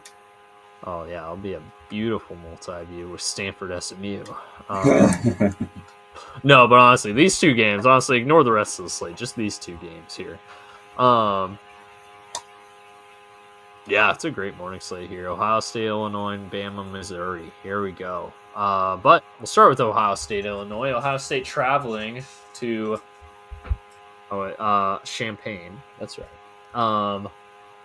Dropping 14.5 points on the road here. Did they take a bus to that one? No, because that's 2 state lines over. That's right. Over, maybe, but I always forget about Indiana. Yeah. Well, the Bengals, actually, it's funny. The Bengals do not take a bus to Cleveland, but they do take one to Indianapolis. That's hilarious. Yeah, they're technically closer to Indy. They're actually further south than Indianapolis. So the Cincinnati Bengals of the AFC North are geographically further south and the Indianapolis Colts of the AFC South. Fun fact for you. I bet you Let's wish you were switch in that- divisions. Let's I switch bet you wish divisions. you were in the AFC South. Oh, I would love to be. Actually, this year they're they're actually kind of balling right now. I know. Worst timing for Yeah. Seahawks to play the AFC South. Meanwhile, the AFC North is absolute trash this year. All right. Great year for Joe Burrow to get hurt. Anyway, go ahead. I'm gonna go Ohio State. I know I've seen this on the games before. I know Illinois is a talented team, but good luck. That's all I'll say. 14.5's a lot, and Illinois at home, but Ohio State's just on a roll. And if they get to 24, we already talked about this. I don't think a team scores more than 10 on Ohio State. So if they get to 24, they've already covered. I think the spread is dictated on how Illinois' defense plays. Yeah. If Purdue can get to 24, if Purdue can get to 27, Ohio State can get to 24. So give me Ohio State as well. Bama, Mizzou. You know Bama, what I'm picking. 2.5 point. I know who you're picking already. Bama, 2.5 point road favorites. They're just on a roll right now, and Kalen DeBoer always coaches well against ranked teams. So I'm gonna go Alabama, but I don't like that spread. Yeah. Back to back. I mean that's how I'm feeling right now too. Yeah. No, I feel you. That's my pick right now. I'm just saying Miami's. Go back to Miami. I'm just saying that's probably who I think they're going to play in the Natty. Yeah, and that's just the point I was making. Yeah. No, Ohio State's really good, dude. I think they're going back to back as well. And then they'll get to keep their quarterback this year too. They're going to go. When's the last time a quarterback or a team won the Natty and kept their quarterback for the next year? Tua. Was it Tua? Because it went. Let's see. Last year was Will Howard, McCarthy. Oh, Stetson Bennett. Stetson Bennett got 2. That's right. Okay. Yeah, Stetson Bennett got 2. Shoot, you might be looking at 3-peat Ohio State. Yeah, they're going to lose a lot of talent to the draft. Then again, they do every year, and it doesn't seem to. We thought they were this year. Yeah, that's true. Yeah. Ohio State 3-peat very much on the table, but we'll see. We're getting a little ahead of ourselves when they haven't even repeated yet. When's the last time there was a college football repeat? Was it Minnesota? Three-peat. Was it three-peat? Was it Minnesota in the 50s? It's been a long time. I know Alabama had a couple repeats, but I don't know if I don't think they had a three-peat. No, I don't think so. All right, FSU, Pittsburgh. Last college football 3-peat. 10.5. I'm gonna have to make a quick run, but yeah, if you want to go once you find out the answer, I'm gonna look for that. I think it might be Minnesota in the 50s. I know it's something really hard to do.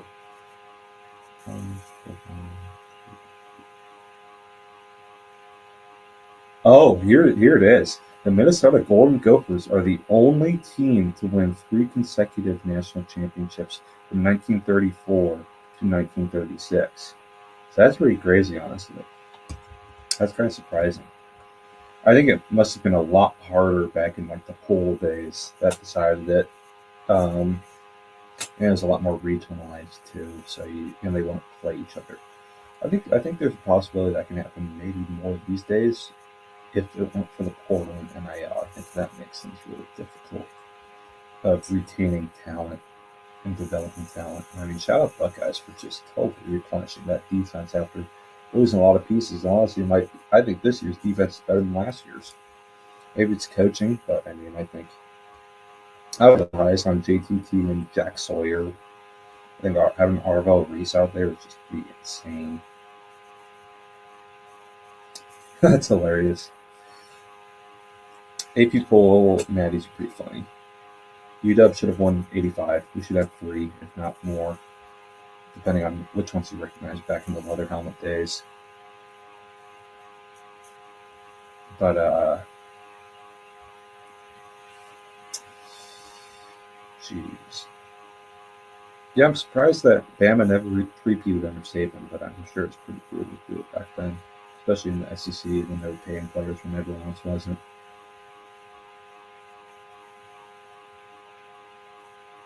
No voting. I mean, if they got the trophy, I think it counts. You sound like a Duck fan saying anything before a certain year doesn't count. That's what they like to say. Anything before 2000 doesn't count for Duck fans. Are you a Ohio State fan, Bradley? What's your team?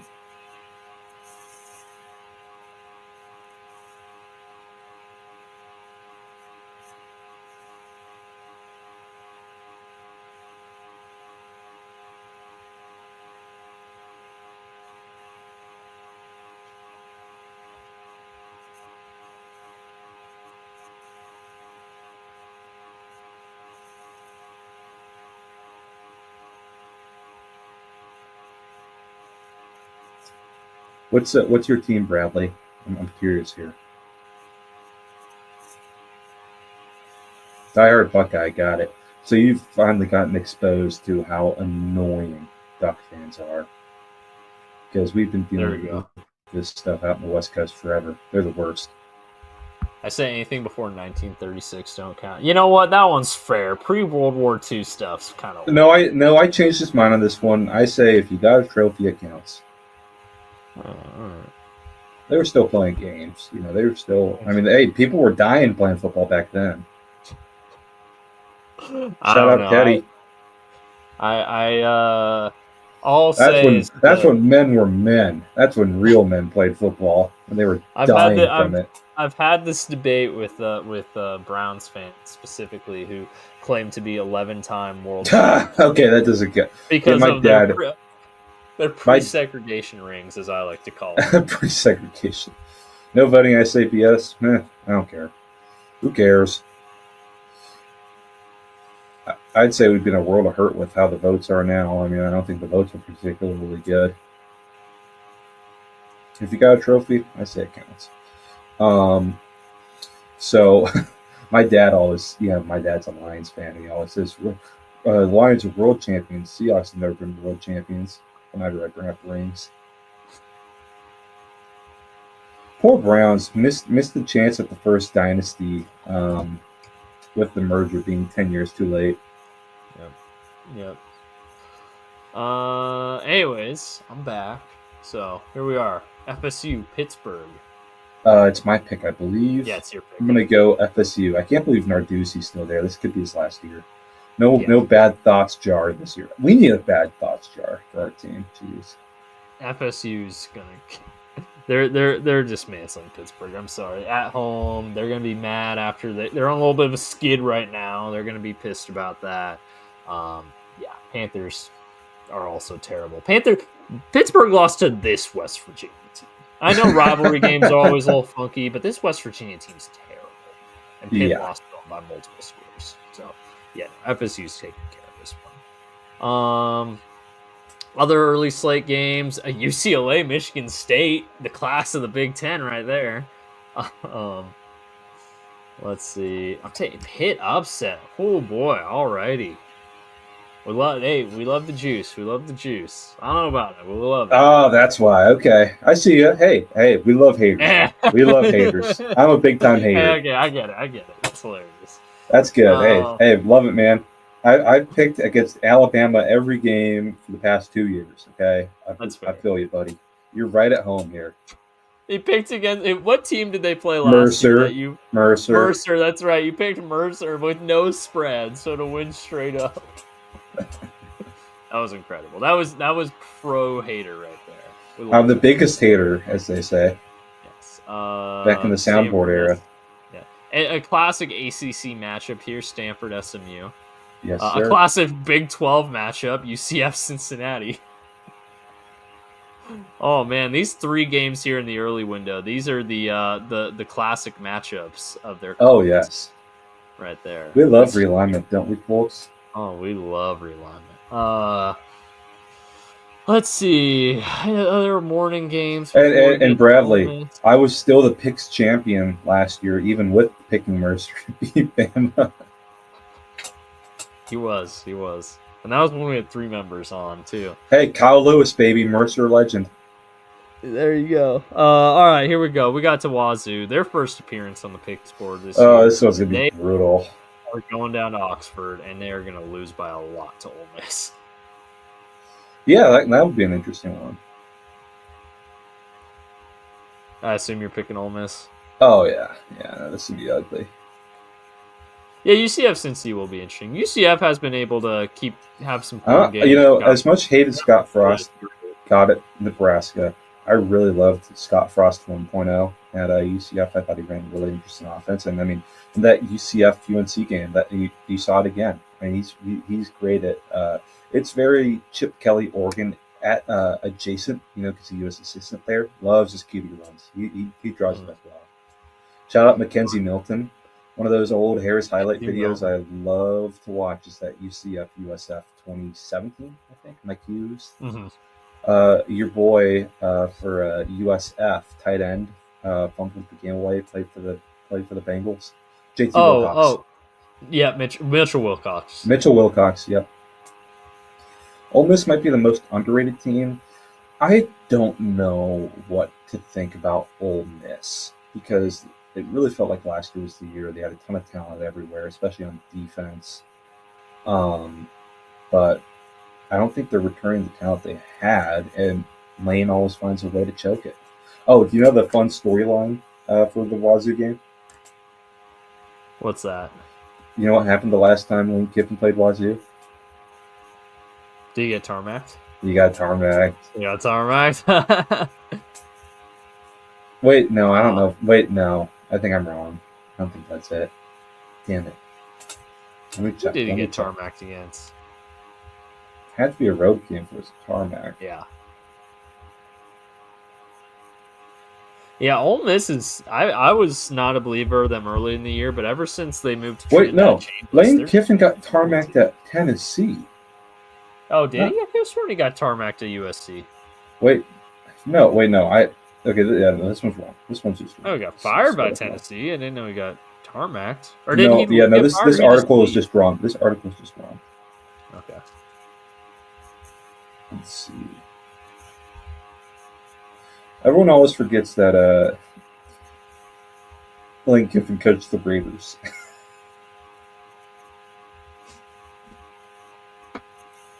Yeah. Oh no, it was on the tarmac at LAX. Yeah. However, the last time Lane Kiffin played Wazoo, he lost. It was ASU. That's where my wires got crossed.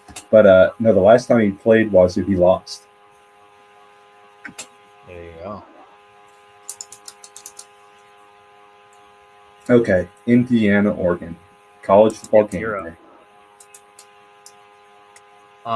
James Madison. I mean, I guess they're G5. I mean, like on the schematic. I mean, Oklahoma. Brent Venables knows what he's doing, man. He's a great defensive coach. And he, from what I hear, he's like one of the best science dealers out there, legally, I believe. But he's a great guy. Just needs to figure out the offense. Yep. Hey, seems like their offense is rolling. Because he hired Ben Arbuckle. It's genius. Yeah. All right, but you're picking first. Oregon 7.5. Give me Indiana. I like 7.5 there. I feel very comfortable taking that. That's not hater. That's logic.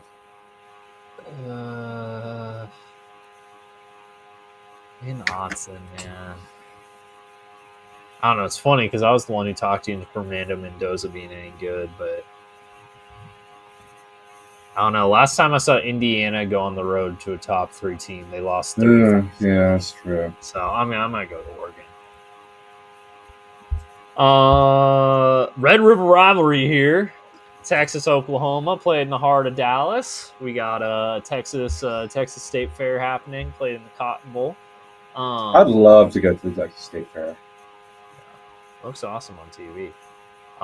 Anyways, Oklahoma, Texas.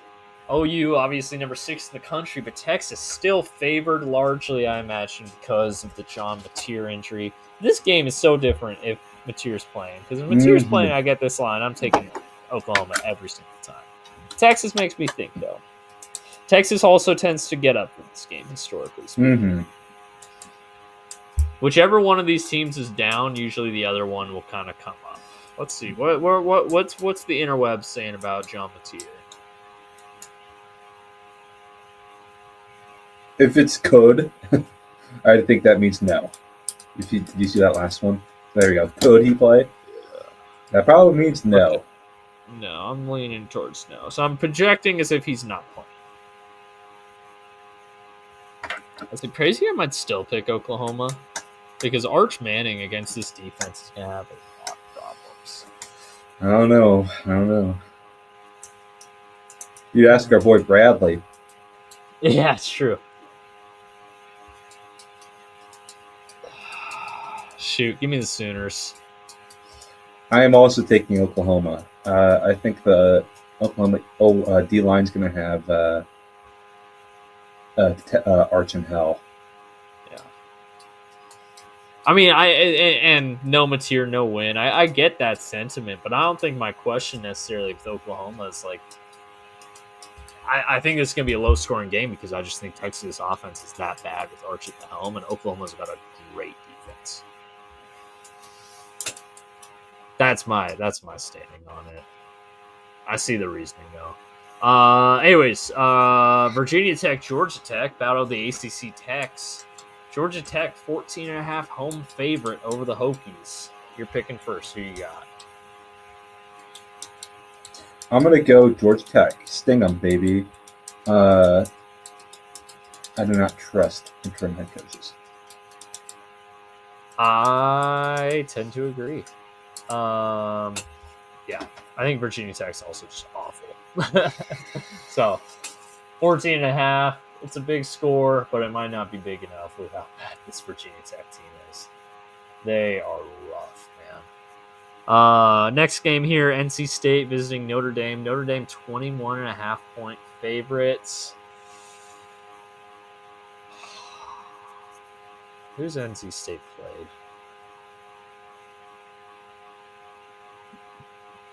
I know they beat Virginia.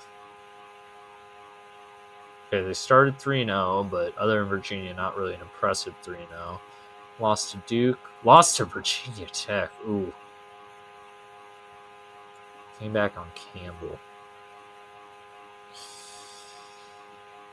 Losing to Virginia Tech's hard to justify. 21.5's a big spread, though. You know what? I'll probably regret it, but give me NC State.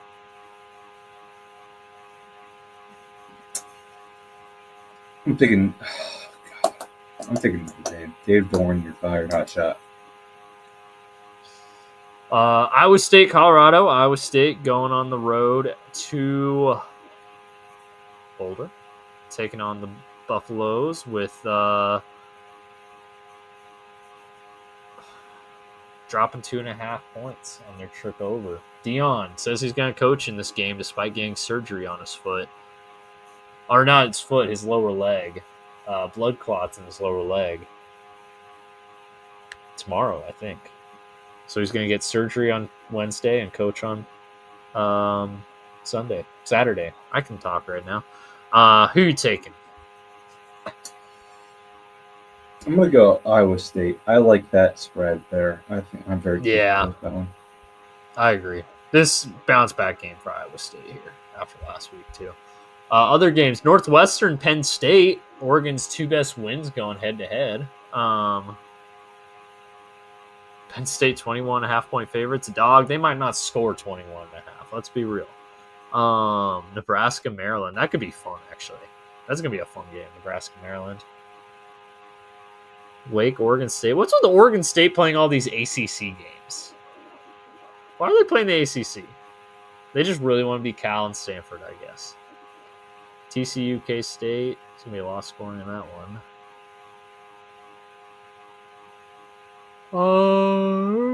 Okay. Then from there, G5 games. Okay, Arkansas, Tennessee.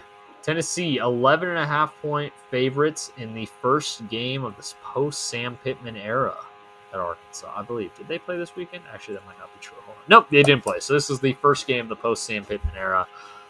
Tennessee, 11.5 point home favorites. Pour out a cold beer for Sammy boy. Yep. Uh-oh. My computer did the thing where it crashes. Uh-oh, you're black. Okay, yep, we're back. I love it when this happens. All right. The screen's back. The screen share's back, but your camera's not back. But my camera's still black. Yeah, that figures. Alrighty. So you're gonna have to hold down the fort, and I'm gonna be right back. All right. Who is Arkansas's interim? It's Bobby Petrino. That's right. Oh, the memes are so funny about that of like him finally getting back to that job. It's one of the funniest things I've ever seen.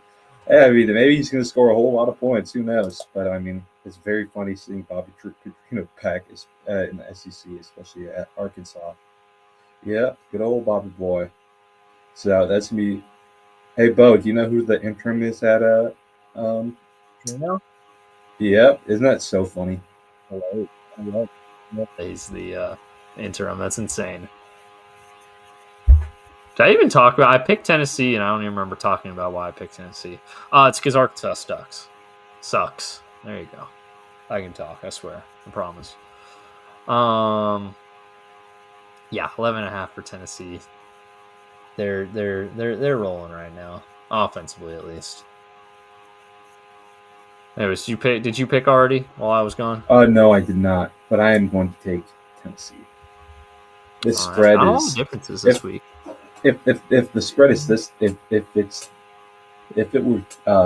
spread were bigger, I would definitely be comfortable with Arkansas because I think Bobby's going to dial something up, man. I mean, yeah, 11.5's less than 2 touchdowns. I think Tennessee can cover 2 touchdowns at home. A&M, speaking of home, A&M at home. Oh, wait, hold on. Make sure I didn't miss any other games here. Okay, UAB, FAU. No, I didn't. Okay, Florida, A&M. A&M. Ooh, I haven't been updating these banners.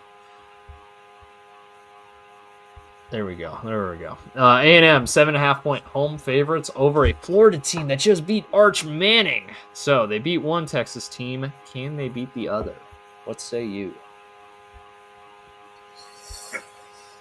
Or can they at least cover against the other? Oh gosh, I'm gonna go A&M here. I don't know about great Texas A&M and Bradley. I don't trust them yet. No. I don't think they're the fifth best team. I don't think they're the 5th best team in college football. No, they're definitely overranked. I take Alabama over them, as much as I hate the board. I would take Georgia over them. I'd take Georgia over them. I'd take LSU over them. I'd take Oklahoma over them. I'd take Oklahoma over them. Yeah. They're good, but they're not the number 5 team. Yeah.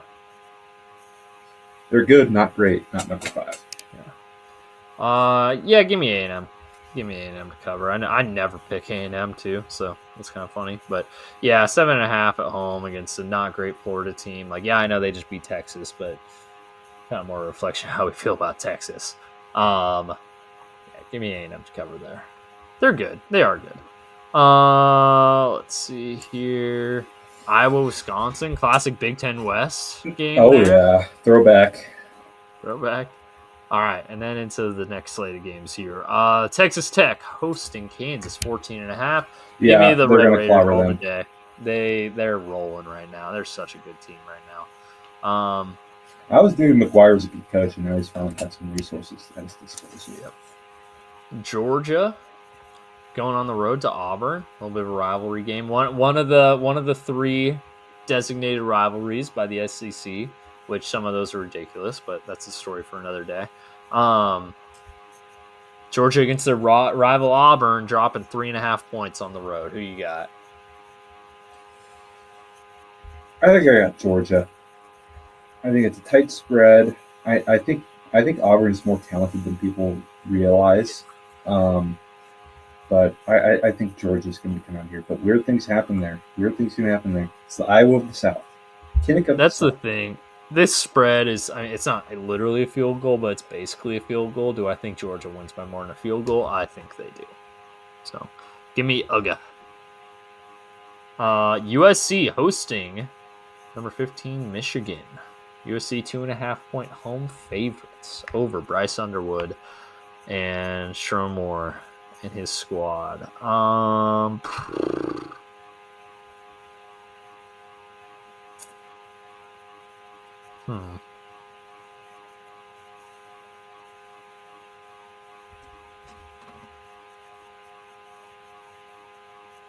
Oh, is it I'm my pick? honestly, no, it's my pick. I'm just at a loss right now. I don't know what direction to take it because I don't believe in USC's defense because they're soft.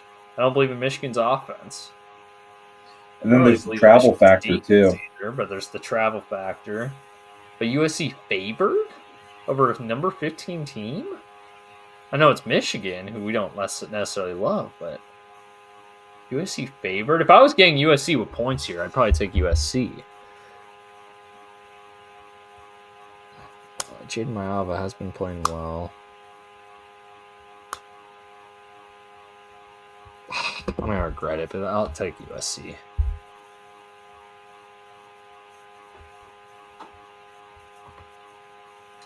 I'm going to take Michigan, I think. I think they'll play ball control. That's fair. Let's see. Other 4:30 slate games. Purdue, Minnesota. Clemson, Boston College. Rice, UTSA. Okay, nothing much there. 4:45. We got LSU hosting South Carolina Gamecocks. LSU 9.5-point favorites. Who you got in this one? I'm going to go Gamecocks. LSU's really disappointed me lately. Offensively, for sure. How's South Carolina been the past couple of weeks? I know they're a bit of a winning streak right now. Or, never mind, no, they're not. They won one game, but they did get last week off, but I believe LSU did as well. So both these teams are coming with a week off under their belt. Beat Kentucky by 22. Yeah, I think LSU's going to win. 9.5's a lot, though.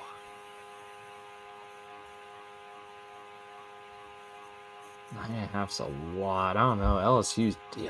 LSU's offense has been such a disappointment this year.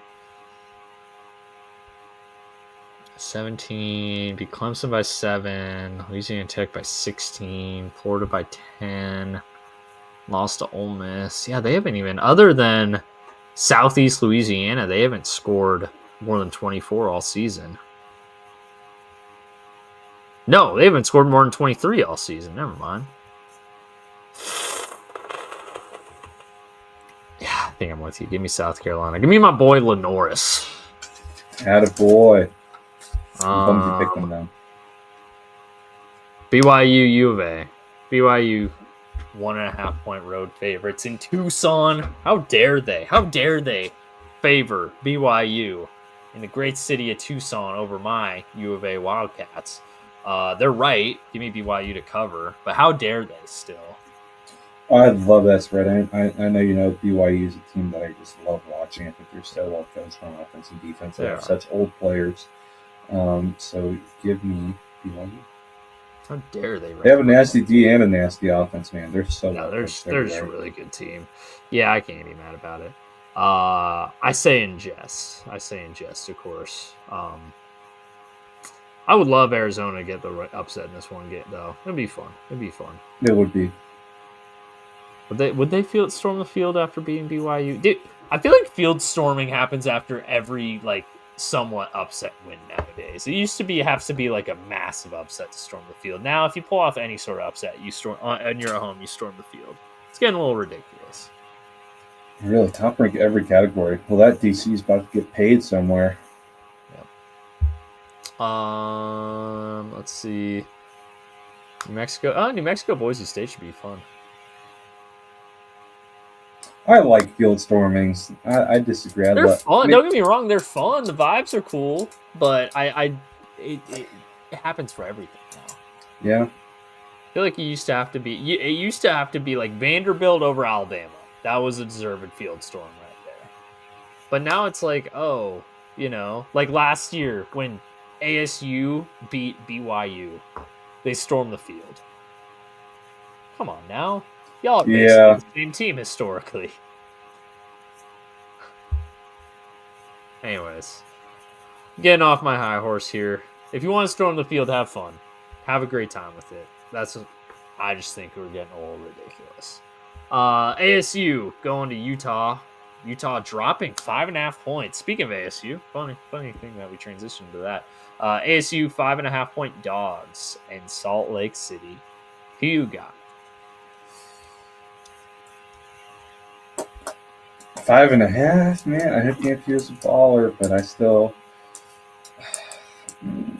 This one's really tough for me. I think 5.5 is a little too much for me, so I'm gonna take ASU. I think ASU wins straight up. I'm surprised I'm getting 5.5 here, honestly. I know Utah's a really hard place to win, don't get me wrong, but man, I don't know. The big factor is going to be elevation.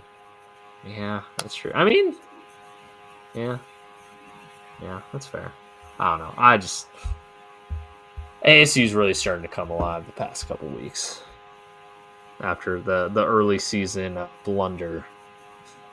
Yeah, and beating TCU. Yeah, the last game to pick. Thursday night football. Oh, wait. Are there any other games? Oh, San Diego State, Nevada. Oh, and we got Hawaii test. Always love Hawaii test, baby. What's it on? Is it on anywhere? Nope. Doesn't say. But it's probably on Spectrum. So if you get Spectrum, there you go.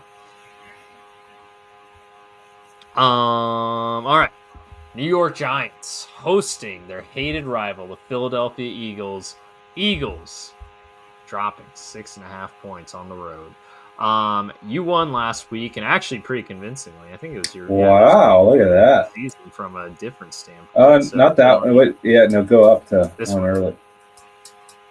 This is the one. That was a really good. That's where I built my lead. That was a good week for both of us. Well, yeah. This What's is the overall right this now? is the week where you started to build a lead here.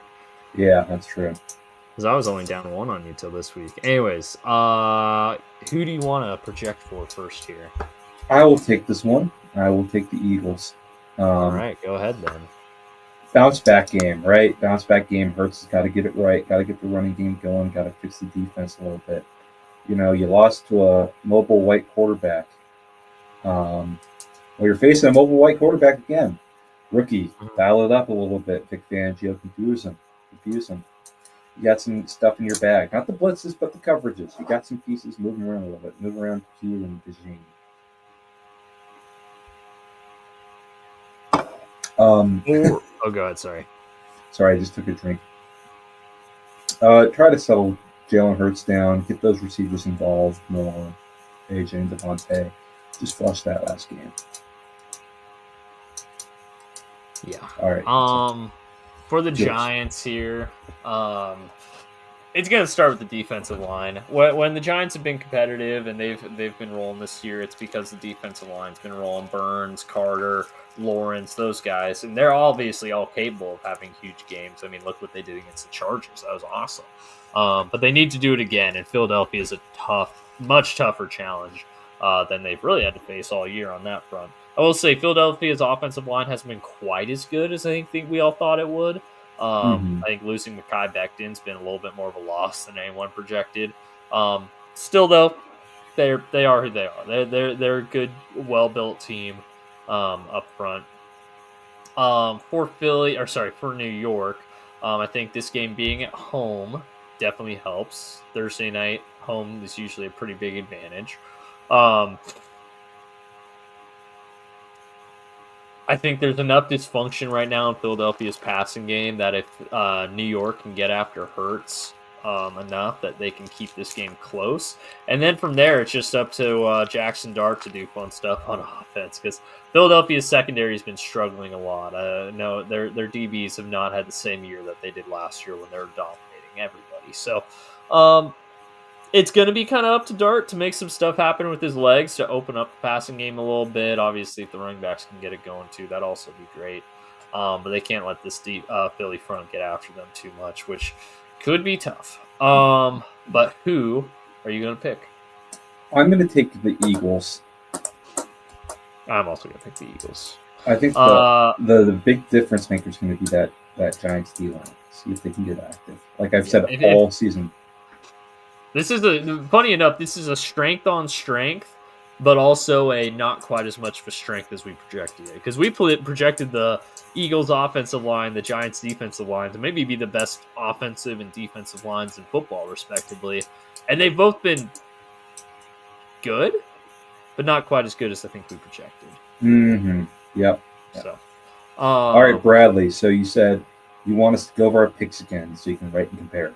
What exactly do you mean by that? Do you want us to show our picks? I think just show them on the screen. We can show them on the screen. Maybe zoom in a little bit. Yeah, I can do a little Control Plus here. Does that work for you, Bradley? Or are you old-fashioned? All right. If you want a screenshot too.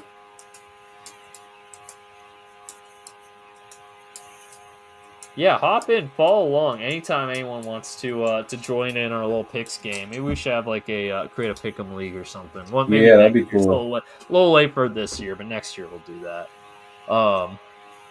Have other folks hop in on the picks because it's always fun. Yeah, you'll probably do a lot better than us. Yeah, we struggle. Hey, we're at a 2.5 hour pod right now. Really? Look at us. This is not. Look at us.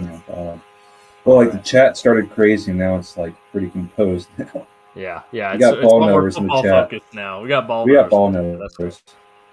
But anyways, it's almost midnight Pacific time.